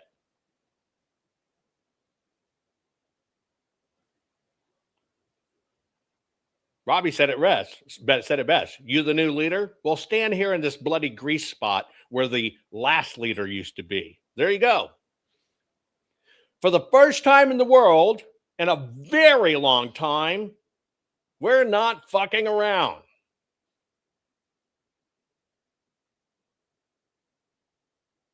Think about that. Let me show you a little more clarity. If you're a conservative, if you're on the right, all right, traditional family values, patriotism, capitalism, you have all these things that... Okay, I'm sorry. Hey, TDS, tell us, turn on your microphone, your mic's off. Tell us where you are. Tell us what you do, right? Hang on. You just got to unclick your mic. I can't unmute you from my side. One more click. Come on. One more. Almost. Finger it. There you go. Okay. Tell us who you are, where you're from, and what did you meant about the Kool-Aid? These people just absolutely just come from nowhere. And it seems like which people? Which people? So I know who you're talking about. Well, I'll just go down the gamut. You got crazy Simon Parks, the other guy, the bald-haired guy from Spain or wherever. Right. Now you got all these people that are just almost like they flipped a switch and they found something like they've been paid off. I mean, you look at Marjorie Taylor Greene. I mean, what happened to that? You talk about supposed to be a great patriot, licking President Trump's ankle, walking down, and all of a sudden she's instant Trump hater. Got to get him out of office. Switches don't flip like that. I call that a plan. I agree with you 100%. I'm from Southwest Ohio, the Cincinnati area. I have a lawn care business. I'm on a huge piece of property now. Look at that. Nice grass. Oh, I love that. Well done. We're called grass farmers by my friends that are in the area. It's a wonderful business. Do you actually grow the lawns and put them in, or you just take care of them? What do you do? Oh, dang. He cut out for a moment. Oh, dang it. There you are. I'm sorry. No. Do you actually grow the grass and stuff and put it in, or you're just taking care of it? No, we do the lawn care. We spray, we fertilize. We leave enough dandelions for the people. We're in big time farming country. My cousin farms 5,000 acres here where we live, and it's big, huge farm country. I'm very grateful to have the business that I have.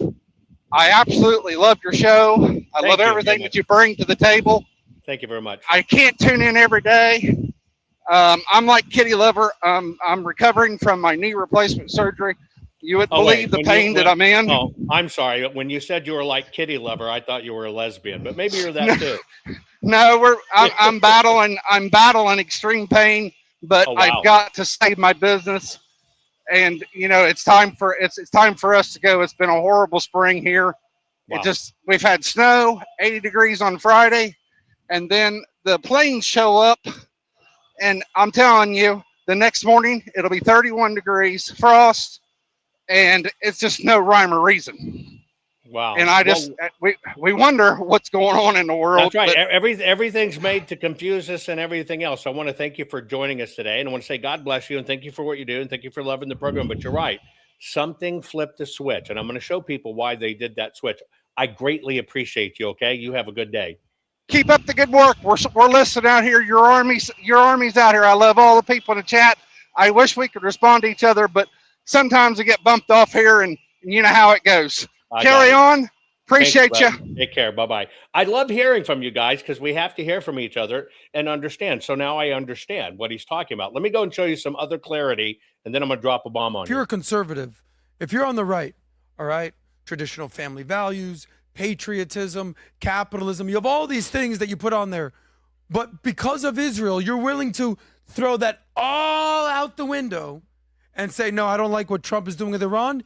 He's bought and paid for by Bibi. I'm throwing all my values, all my principles, everything I've always stood for, that's out the window because I don't like this Israel thing. So that means that the Israel first thing is your top priority. That means forget about family values, forget about having kids, forget about the economy, forget about the border, forget about every single issue that Trump won on. Your number one priority is, I don't know. We're owned by Israel. That to me is the problem. And when you go that, they say don't go full R word. They're going full R word and they're encouraging young conservative men on the right. Guys, I know what's best for you. Vote Democrat. By the way, vote Democrat. That's what's going on. And that's why you see this simultaneous switch. Now, I'm going to give you a little bit of redundancy, but bear with me because what I drop on you after that might help you understand. Is it okay? You're going to want to just understand what's going on. And maybe I can help it make a little more sense. Because look, I showed you the stuff at the beginning. Close the border, lock her up, right? Fake news. We got to get off this oil. We got to become energy independent. Isn't that what you voted for? We got to be greedy about ourselves, America first. But see, people like the guy I showed you at the beginning with gas actually think President Trump sets that. No, not at all. Anyway, you got to get through this 4 minutes because I need you to understand what Islam is saying, the people that want to kill us and take us over, about what these guys are saying. You got to understand why President Trump called it out, and that'll be my closing commentary. But I want you to re-understand the Islam piece before I show you something else. Celebrate the victory.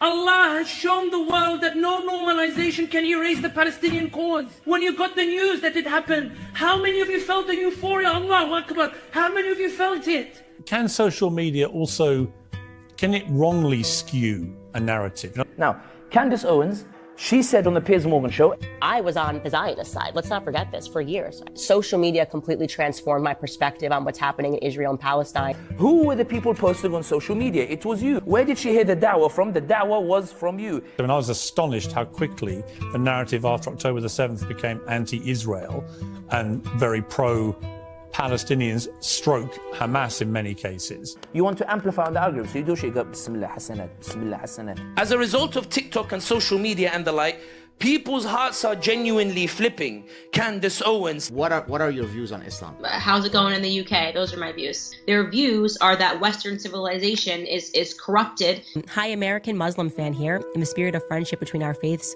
here is an excerpt from the Quran. I think all of us are realizing the tremendous need for true faith right now. The Quran told you Tucker's heart can be flipped. My core belief is that the Islamist movement, this is an existential threat to the Western way of life. I really believe that. You know what Islam means? Submission. I don't think I'm against that, actually.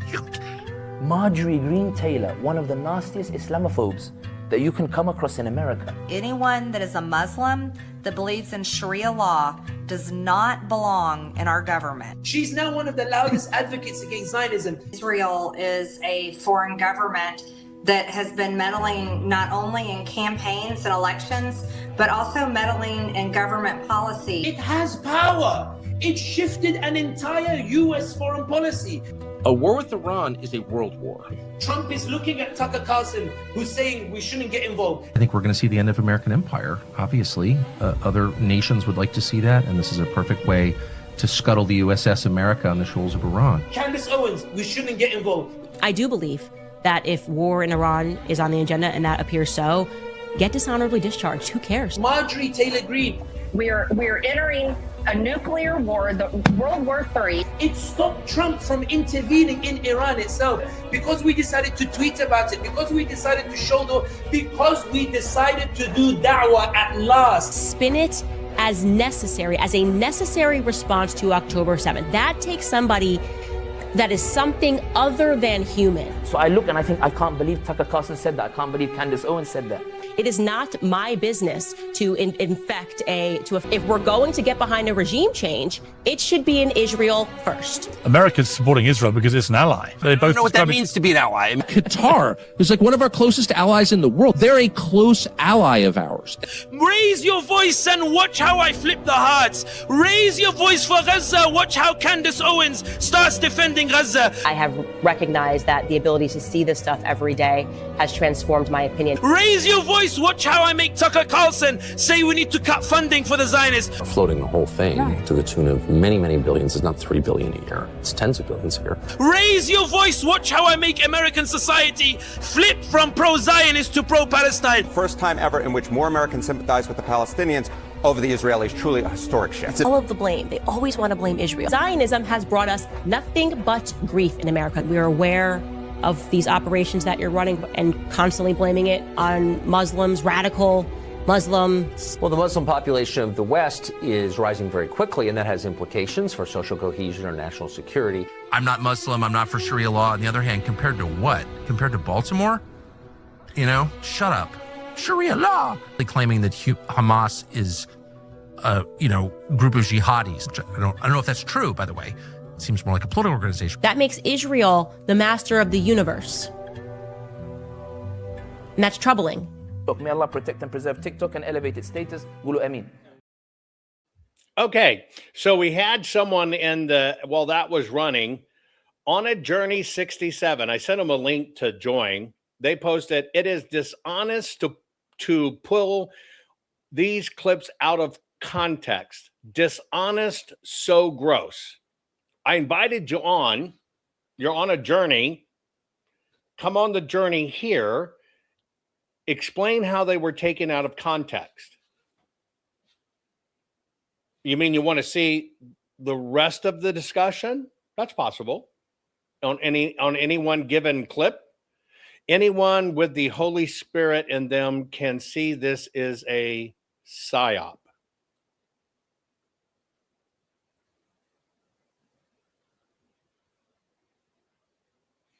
Sertorius wouldn't come on. He's saying we're vilifying alt media and when we all should be focused on legacy media. So Sertorius, come on a journey, come on. Cite the Holy Spirit, cite Jesus, cite whatever it is. Come on. Let's discuss it. I want to know what you're saying. I want to understand what you're saying. Now, we'll see if they join us. I want to show you something else. Now, first off, I want you to understand a few things. You praised President Trump for being the lawmaker that would call out the shit. You elected President Trump to call out the shit and to end it. The same way that you see Democrats and Republicans bending us. Extremely dangerous to our democracy. This is extremely dangerous to our democracy. This is extremely dangerous to our democracy. We're watching a PSYOP. This PSYOP is 100% coinciding with what's about to come in the midterms. You also see everybody pushing the PSYOP. Serbia, Venezuela, it was this, the machines melting the prison bars. And President Trump has enough information and mental acuity to understand it's the people, paper, and programs. And then you see his brand new order of what has to do, how we're going to fix this, because it's voted, it's leveraged in the voter rolls. That's how it's done. All of this, if you don't like it, comes back to our voting. Now, for a lesson in what's really going on, because what we're talking about is why would Tucker Carlson, Megyn Kelly, Candace Oden, and Alex Jones be called out by the president? And I'm going to tell you why. Because the president knows exactly what's going on behind the scenes, and it is the same political op, that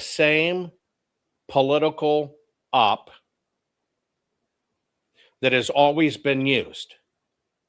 And just because somebody says they're on the right, I hope you're not blind enough to see that, well, they're good, they're great, when it's a con. Or they're fighting for the country because they infiltrated an Antifa call. Of course, they can't prove it, have no recording, and don't have anything of it. It's been told it's bullshit. It's total bullshit. But they said they were a patriot, so I'm going to trust them because they're a patriot. All that's going on here is Trump is calling out fake news. And you can't handle it because you have grafted yourself to a tree of believability that you have allowed to grow in your soil, and you took them at their word and you never audited them. And then when you rock solidly believe that you're a patriot, you stand for truth, all of a sudden you get shown something that goes against what you've put the program in your head, you've been sold, and you can't adjust and go, wow, what am I looking at? And so the point is, any of these people, right?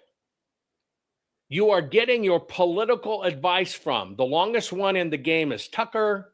And then you had one that was in the game, MTG. But you think they're right because you like them and they're out there and they talk. But where do they come from? Have you ever thought about that? Where do they come from? Do you know? Do you know? Have any of you ever asked? Have any of you ever dug? See, that's the only point I'm doing, and I'm about to drop a bomb on you. The only point I'm trying to tell you is you got to understand the difference between factual sources who have experience that are not politicians and personalities, right? You have to understand personalities, okay?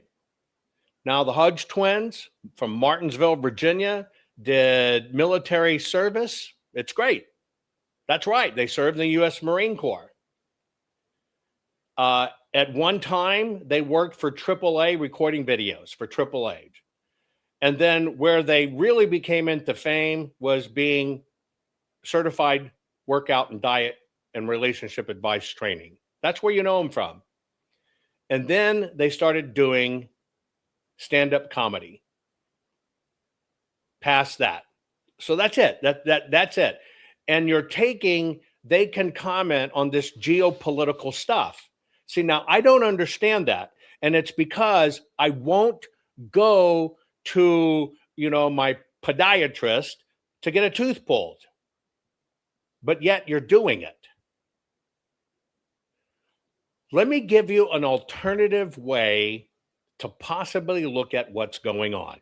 Okay, so what if Trump is not an idiot? What if losing the war in Iran is exactly the plan? Let me show you something the media will never tell you. So everyone is saying Trump is destroying America. He is fighting an unwinnable war in Iran. He is threatening to invade with ground troops. He is pissing off NATO by threatening Greenland. He is picking fights with Canada, Mexico, Denmark, Colombia. JP Morgan says the world will run out of oil by mid-April. The global economy is about to collapse. Trump looks like the worst president in history, a complete buffoon, right? But what if that's the whole point? What if Trump wants to lose the war in Iran? What if he wants the American empire to collapse? What if he wants to destroy the global economy? Then he would be a genius. Let me explain. Right now the world gets 20% of its oil from the Middle East. Japan gets around 75% from the Middle East. India gets around 60%. China gets around 50%. Europe is also heavily dependent. But here's the thing, oil is not rare. Venezuela has the world's largest oil reserves. Canada has massive reserves. United States has massive reserves. Trump just took over Venezuela in January. He's threatening to take over Canada. You see where this is going. If Trump closes the Strait of Hormuz by fighting Iran, the Middle East oil stops flowing, but North America is still pumping. Suddenly Europe, China, Japan, South Korea, they all would need American oil. And not just oil, fertilizer too. The nitrogen for food production also comes from the Middle East. If that's cut off, where do they turn? There are only two options, North America and Russia. Trump is making the entire world dependent on the resources he controls. Now here is the genius part. Who owns the most US debt? Who's financing America's $39 trillion?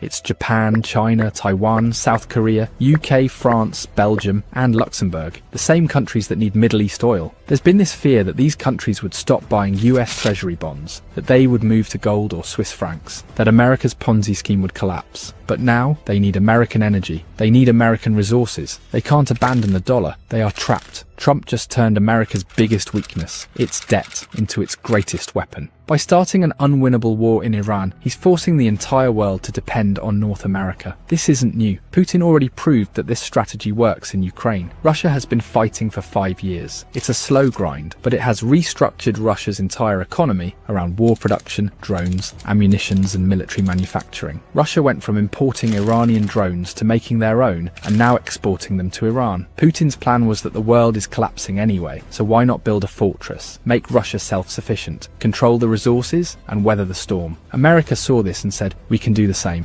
Greenland for rare earth minerals, Canada for oil and resources, Venezuela for oil reserves, Mexico for manufacturing, Panama Canal for trade control. So maybe Trump is not being reckless. He is actually building a self-sufficient North American fortress while the rest of the world burns. So yes, Trump looks like an idiot. Yes, he's losing the war in Iran. Yes, he's destroying the global economy. But if the goal was to end the American empire and rebuild it for Americans, to make the world dependent on US resources while everyone else collapses, then Trump might go down as the greatest American president in history. Maybe the New World Order is dead, and maybe we are heading towards a Trump world order.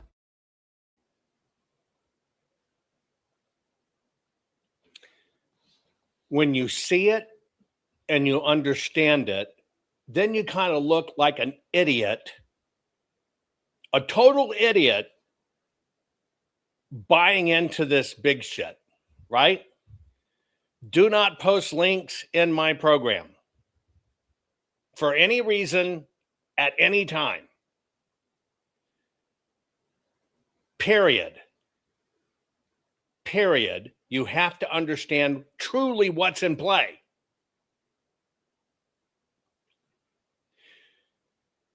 These people that you're relying on to get your news from don't understand everything that's in play.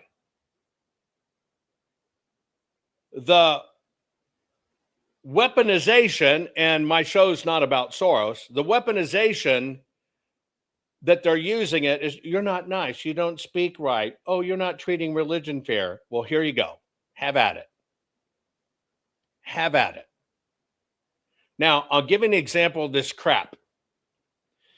On a journey who would not join, this is standard operating procedures for people that are just here for bullshit. They have nothing they can stand on. No. And look at this common bullshit. Now they're saying has no fear of the Lord in the beginning of wisdom. It's the word of God. Tell you what, let me see your godly prophet face. Come preach to us. It's the word of God. It's the Lord. It's a praise Jesus. I'm right. You're not. Bullshit. I call you out for your bullshit on a journey. The number one thing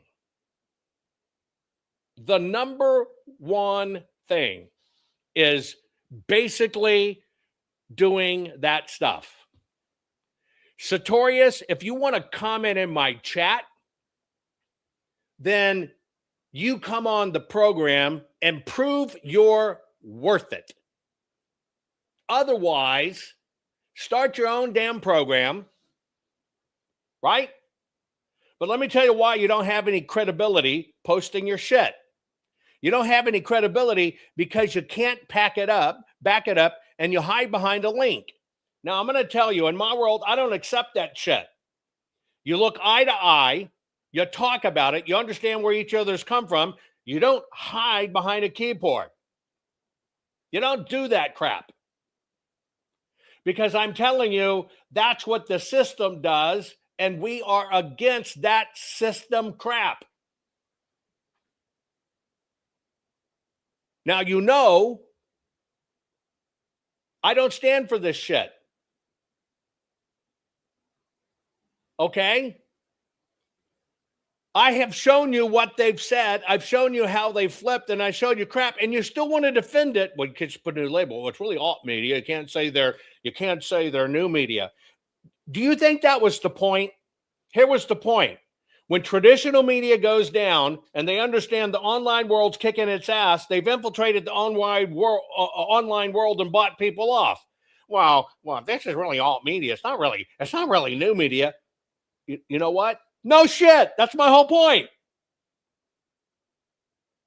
You can put alt, dalt, fart, dog, cat, onion. You can put anything on it. Sartorius, you can say you're one of my commentators or viewers on Rumble. I'm just saying, if you're gonna keep on posting it, come on. Let's talk about it. I want to understand why that's a point for you. Right? Common sense. I've never allowed links in my program that I don't personally vet. You know why I do that? Because you might be promoting something I don't agree with, and I'm not going to let it happen. You know why? This is my home, my family. I'm responsible. When you post it in my chat and use it, you're basically by default hijacking my program, hijacking my chat with my name on it. And somebody say, well, I saw it on Jovan's program. No, they saw it in the fucking chat. That's why I don't let outside links, because I think I have a duty to people.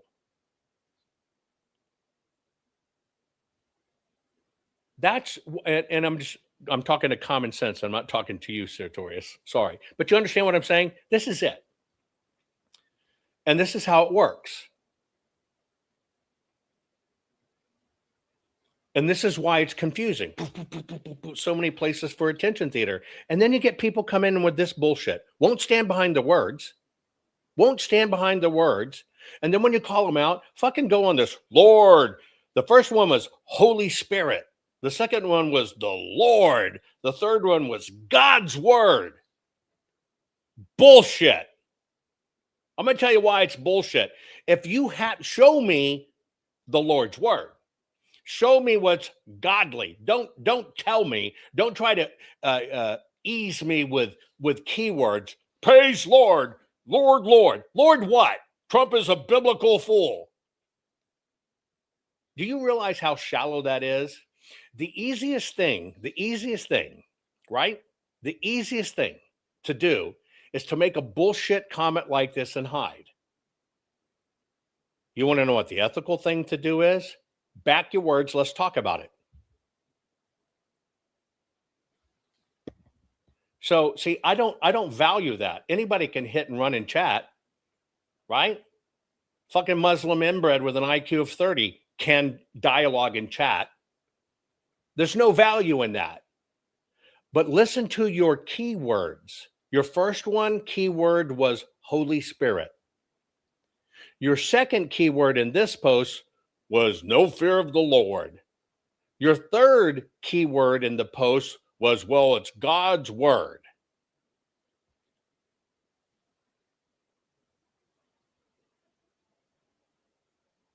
Okay, here you go. I'll give you a pop quiz. Here's another one. No, you want to beat everyone into submitting to your view, you should know the word, and you brag about being a bearer of the word.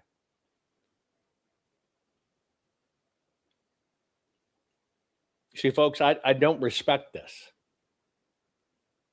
I don't respect it for you. I don't respect it for the world watching this. See, because there's no way to defend this. You know why there's no way to defend this? Is because all they do is talk in short little blast.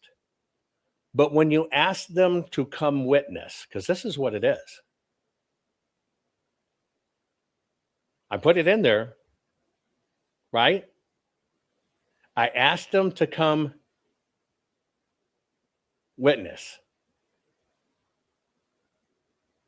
But this is the type of stuff they do. Now, I want to tell you, in business and in real life, when a person cannot stand behind their word,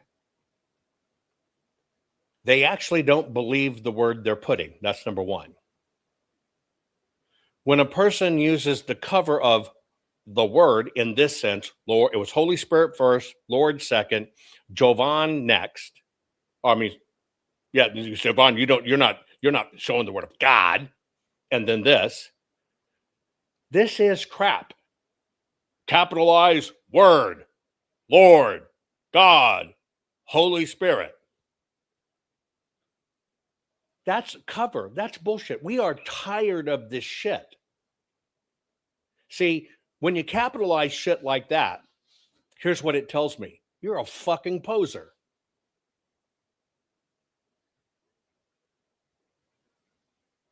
You're probably wearing something blue with a cross on the outside. But what you won't do is you won't come from behind the veil, give us your testimony, witness. Isn't that what you're called to do?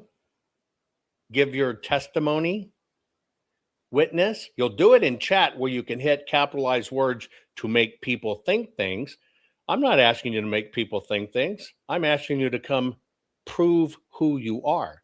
What view am I asking this to beat everyone? What is the view I'm trying to beat into you? That one you can answer in chat. Tell me what the view is I'm trying to beat in. And also show me the post where I brag about being a bearer of the word.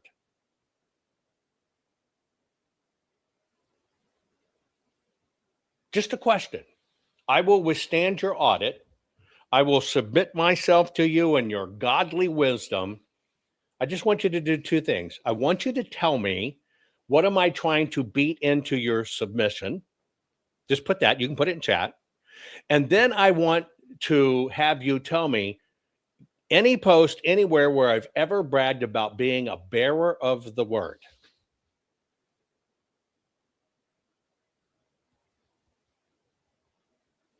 That's all I'm asking. I'll let you off the hook because you obviously can't defend yourself talking. See, this is why we miss. This is a prime example of how social media and fee wings destroy. I have no fear of your taunts.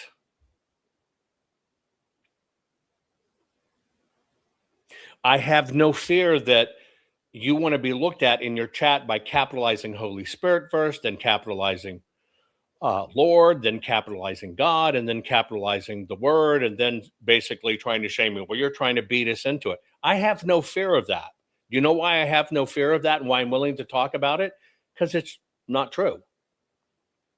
That's why I have no fear about it. Those particular tactics don't work on me.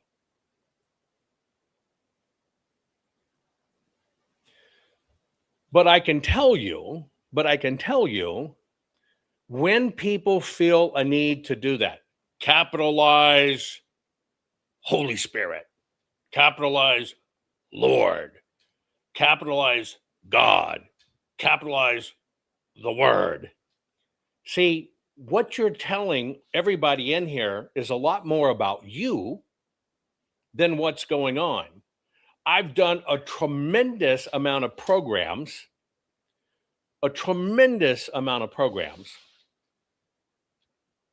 on theology, on God, on the origins of the word. You've seen them all. I bring the receipts. But here's where I stand. I think you're misinformed. If you believe Trump is a biblical fool, he has no fear of the Lord, the beginning of wisdom, which that doesn't even make sense, but okay, sounds cool. Does that work and keep the rattlesnake from biting your tongue when you dance with it? I'm just asking, does that? Tell me even what this means. Trump is a biblical fool. He has no fear of the Lord, the beginning of wisdom. Let me ask you a question.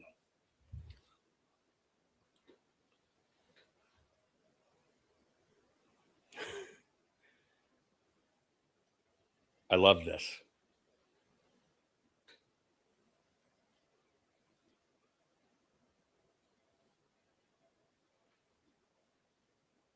Holy Spirit is a he. What's wrong with you?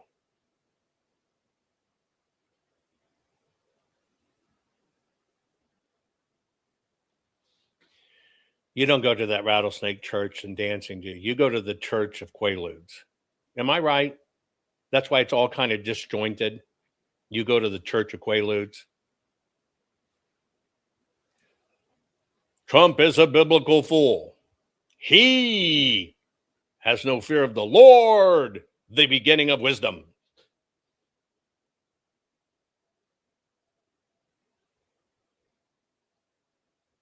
You want to beat everyone in submitting your view. Just tell me, what view am I trying to get you to adopt?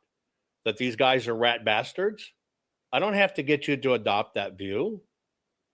I just showed you the truth. When you take truth, it's your job. It's your job to use discernment. Do you know why? The Lord gave you free will. Don't you know that?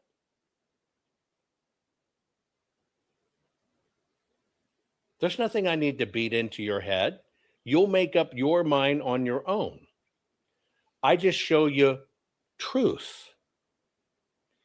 But you have this incredible thing that you were given by God called free will.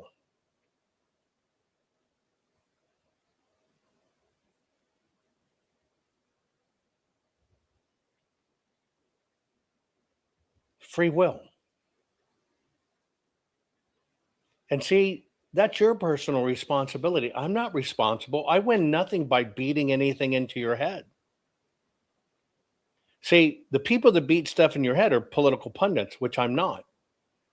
Or mainstream media that just keep repeating the same shit, which I'm not. And the rules of my program are simple. You don't have to like me.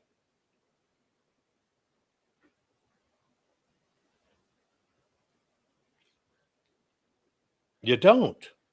You don't have to like me. You don't have to agree with me. I don't care about agreement, not at all. What I care about is, let's look at the facts. What are we dealing with? Here are the facts. And then I care about you practicing your own free will, and God basically instructs you to have discernment. So let me ask you a question. If I want to beat you into understanding you have free will, and you better look at the facts, and you take those facts and have discernment and make the best judgment in your life, then I'm guilty. I'm 100% guilty. If you take me repeating something as, here are the facts, look at the facts, make your own decision. There you go. I am 100% guilty of that. Do I brag about being a bearer of the word? I'm the guy that teaches you there's a difference between faith and religion. I'm the guy that teaches you there are many more books that never got chosen by 600 or 435 men in the year like 500 something. Does that make me a braggart about the bearer of the word? I do have a blue short shirt on, but there's no cross hanging on the outside of me. There's no cross on my lapel. I'm not ending with a prayer. I'm not using one little sentence of the Bible to teach the philosophy of life, invoking the name of Jesus or any of that. I've never done that. And this is also what drives me to want to talk to you on a journey. You say you're on a journey. I honor that. Let's talk about this journey. I don't want to lose anybody on the way of journey. We're all on a journey. You're not the only one on a journey. But my program has never been about me. My program, in case you didn't know, is not named after me. You understand that, right? That my program's not named after me?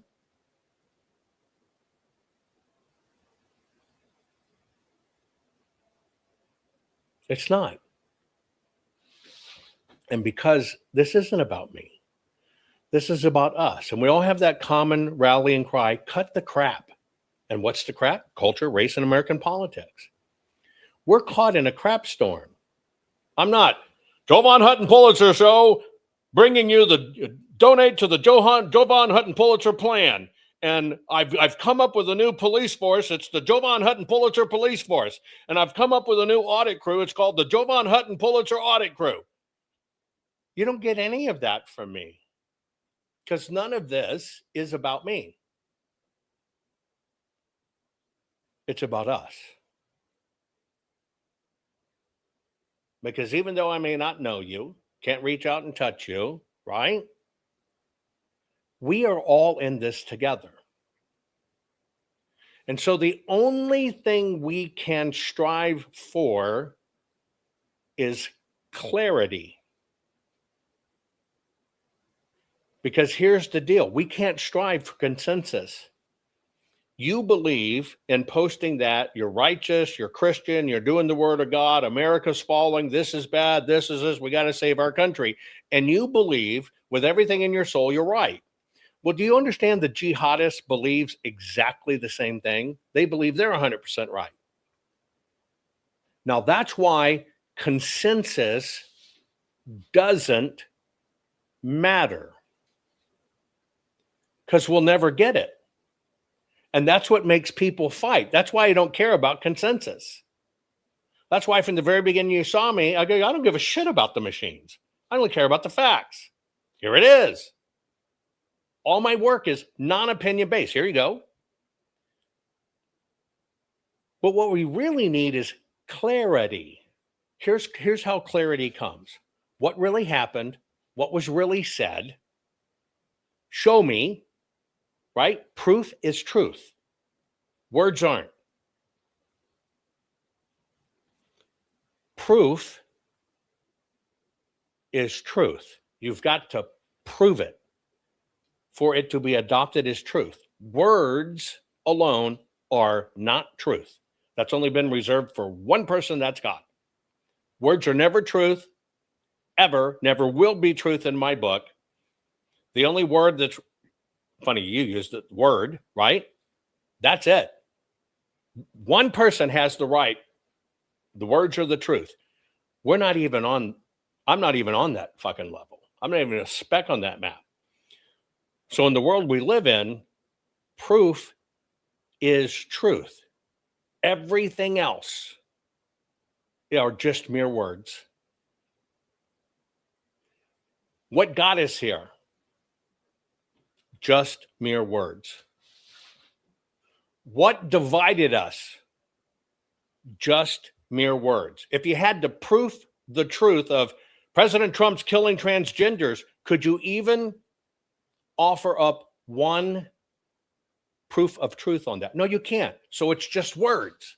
So what I fight is, I've always told you, it's the words. So you do not have to agree with me, and I'm not beating you, submitting to my view. What view? That proof is truth? Yes, okay, I'm guilty. Don't take somebody, I figured out the polynomial fractal pterodactyl formula by looking at the 2010 census in 4 counties, and I can tell you every single thing in the United States election was changed. That's my word. And you take it as truth. I think if you do that, you're a fucking idiot. You can be led around by anybody doing anything. Proof is truth. Repeatable, verifiable, observational proof. There's only one thing you have to take on faith: God. There's only one word you have to take as fact that has the authority of fact: God. Everything in this mankind realm, bullshit to the word. Proof is truth. And I tell you what, we live in a world where you cannot take another person's word. We have been deceived because it's all about words, and they give us words, and we even gravitate to the one that says words, kill them all, words, praise Jesus. It's all flavors. It's words. Words are worth nothing. In any of this battle we fight, not a thing. Proof is truth. Proof is truth. That's it. So the reason I invite people on is to see if between us we can find some clarity. I never take that I can completely understand what you're saying in a few words. Why? I don't value what somebody says in a comment as do I have 100% of what you mean. So I invite you on. The only thing I challenge here is Trump is a biblical fool. Now you try to do it, etc. Now, Blessed for Eternity says, why am I giving my show to an idiot? Let me tell you why. Because everybody learns. See, every idiot is not a distraction. You know what an idiot is when it comes up in chat? It's God, same God, working on a weak mind, making them post so I have the ability to teach. See, they're a tool. And in a tool post, we have been able to have a very deep discussion about proof is truth.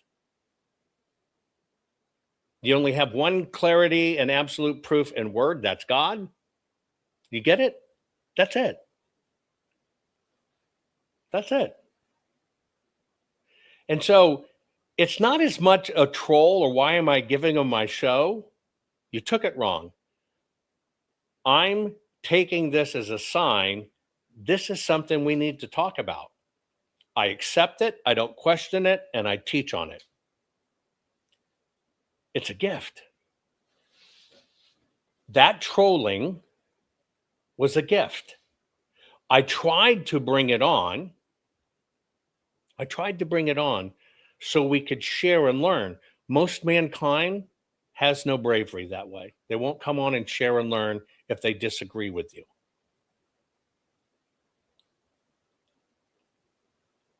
But I take it as, wow, we got to learn something from this.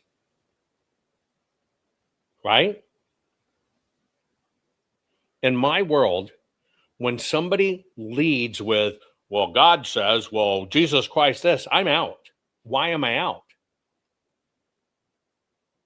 Because that's not how you teach people, it's how you turn off people. And I'm about teaching people.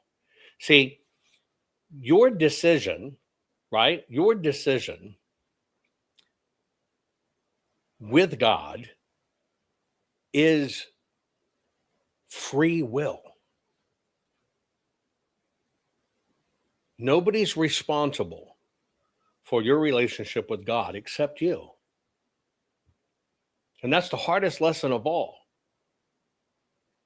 You have free will. You have free will to reject everything I'm saying. You have free will when I put the evidence in front of you to reject it. You have free will. That's what all of this is about. I just ask questions like, what are you focusing your free will on? These guys have free will to say what they say. Does that make it truth? No. Does that make them experts? No.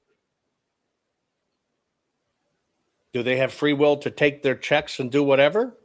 Yes. But the goal is clarity. We're not trained as a society to go back. We don't go back in history and learn. That hurts us. That's why they stopped teaching history in schools. Hell, we don't even go back 60 days or 6 years to learn. What are we seeing? What I showed you today was truth, proof of this flip-flopping crap, and you can see it consistently in all of them. To me, that shows what it really is. And that's my only goal. But I'm telling you, when there is a nation of Islam that wants to murder every one of us, that tells you their goal is to dominate the world, get rid of Christians and everything else, right? When they tell you that, you believe them. But then when you start to see people that say they're fighting for your country, basically telling you, well, no, Islam is right, and you know what, and Trump is bad, and this is not America first or whatever, I look at that as they've been corrupted. And usually that corruption's money. But here's how I personally look at it. This is my clarity. Let's say somebody paid you $1 billion. $1 billion to turn your back on America and to say Trump is bad. Because you're so influential.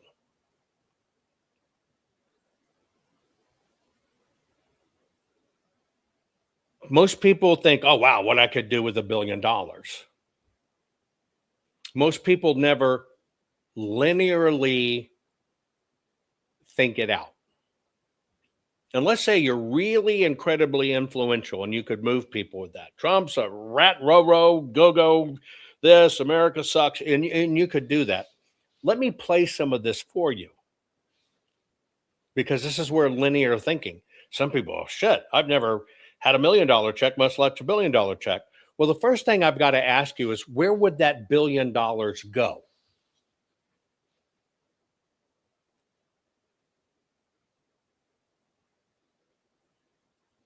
See, everybody got $1 billion hitting your account. Your account wouldn't take it. But it'd also be highly trackable. Now, if you're supposed to be a patriot, right? And you want to hide it, then they're going to say, look, we're going to set up an account for you. Here it is. We're going to transfer the money there. So you're going to have to hide it if you don't want to be exposed. But what did you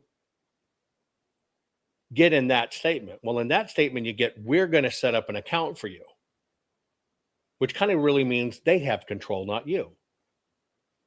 Here's the second thing. If America goes down, and we get invaded by Muslims and taken over, what does that $1 billion buy you?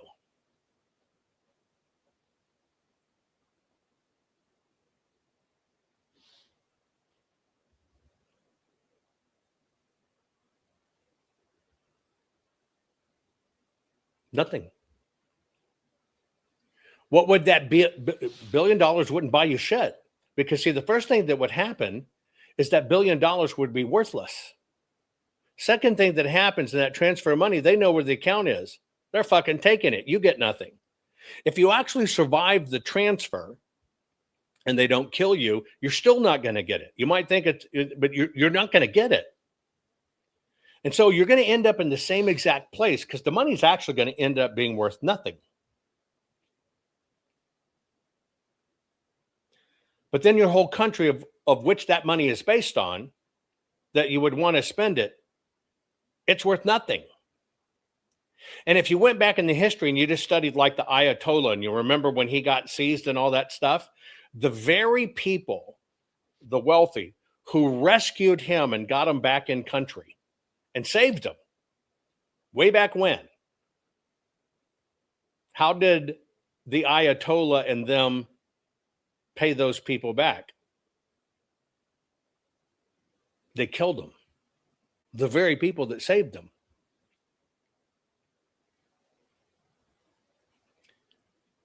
And so when I see this and I understand economics and I understand what's real, then you really realize that no amount of money can actually fix it ever. And if push come to pull, money would be great. Yeah, money sets you free on a lot of things. But would you really have freedom? No, because the first thing that would happen to you is your ass is owned. You might think, they're going to pay me $1 million to say Trump sucks donkey dinghies. And you take it. And you bet your multi-million-dollar audience on it. Then the next time when they ask you, do you say how much? They go, we ain't going to pay you shit. And they go, well, I'm going to say it. Okay, we're just going to show how we paid you $1 million to say Trump sucks donkey dicks and your career is over. Doesn't matter what amount the money is, you're forever owned. Because you know why? You want to maintain your credibility with the audience. You want to keep your millions of followers who think you're a fucking patriot. And the very people that paid you to not be a patriot can also destroy that fucking audience you built. That's why people don't think through these things. And once you dip into that pond and take that bait, you are forever owned no matter what. Why? Because as soon as they were able to disclose you took money to do this propaganda, and let's say you had 3 million followers, you're going to end up with 3 million people that hate your fucking guts. And that's what you're going to go down in history for. They own you. They own you. And that's how all of this works. That's how all of it works. And that's how corruption gets going. If you take that one tempt, you're forever owned. And so, for all of you hit and runners that can't back your words, I just want to let you know, I'm glad you're here, but I have no respect for you. Because the one thing I do is speak my truth. I'm willing to debate it. I'm willing to be audited. And I actually think if we're going to get through this, people that have opposing views have to share, have to exchange, because it will give people clarity for them to do the one thing that God wants us to do, and that's to practice our free will. I love you all. Take care. Share this program. I am not going to locals because, frankly, I'm fucking worn out. But don't worry, I'll make up for it. Our courts are based on clear and convincing evidence. Want convictions? Want justice? For what happened in the 2020 election? Then we need your help. Not fixing 2020 will damn our nation forever. The decision you make in the next few moments could decide whether we ever get our elections fixed or not. Here's why. Trump campaign and allies filed 64 different lawsuits. They all went down in flames.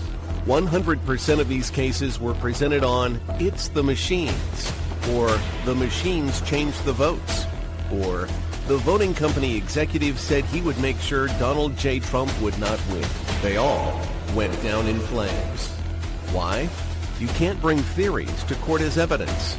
No supposed Zoom call or 6-degree polynomial math theory or census data is or ever will be proof of fraud. You can't bring theories to court as evidence. Here's why.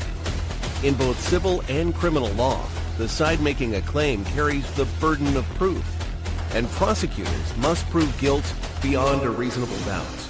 Without physical or otherwise verifiable evidence, a case cannot meet this high threshold. Physical evidence is the key.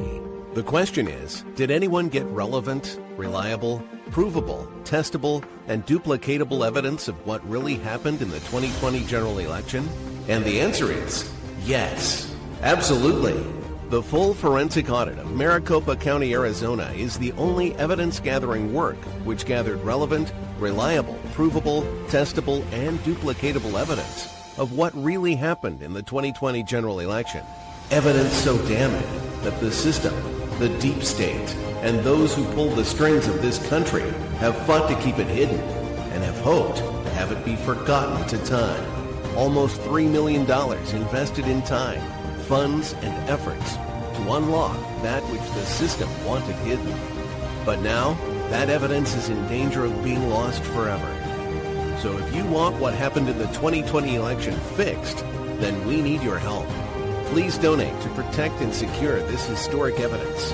With the 2026 midterms coming up, the system is going to try to lame duck President Trump and then most likely introduce new impeachment proceedings. This is the evidence which will help win the war which is surely to come. We need to keep Maricopa County full forensic investigation and archives secure and ongoing.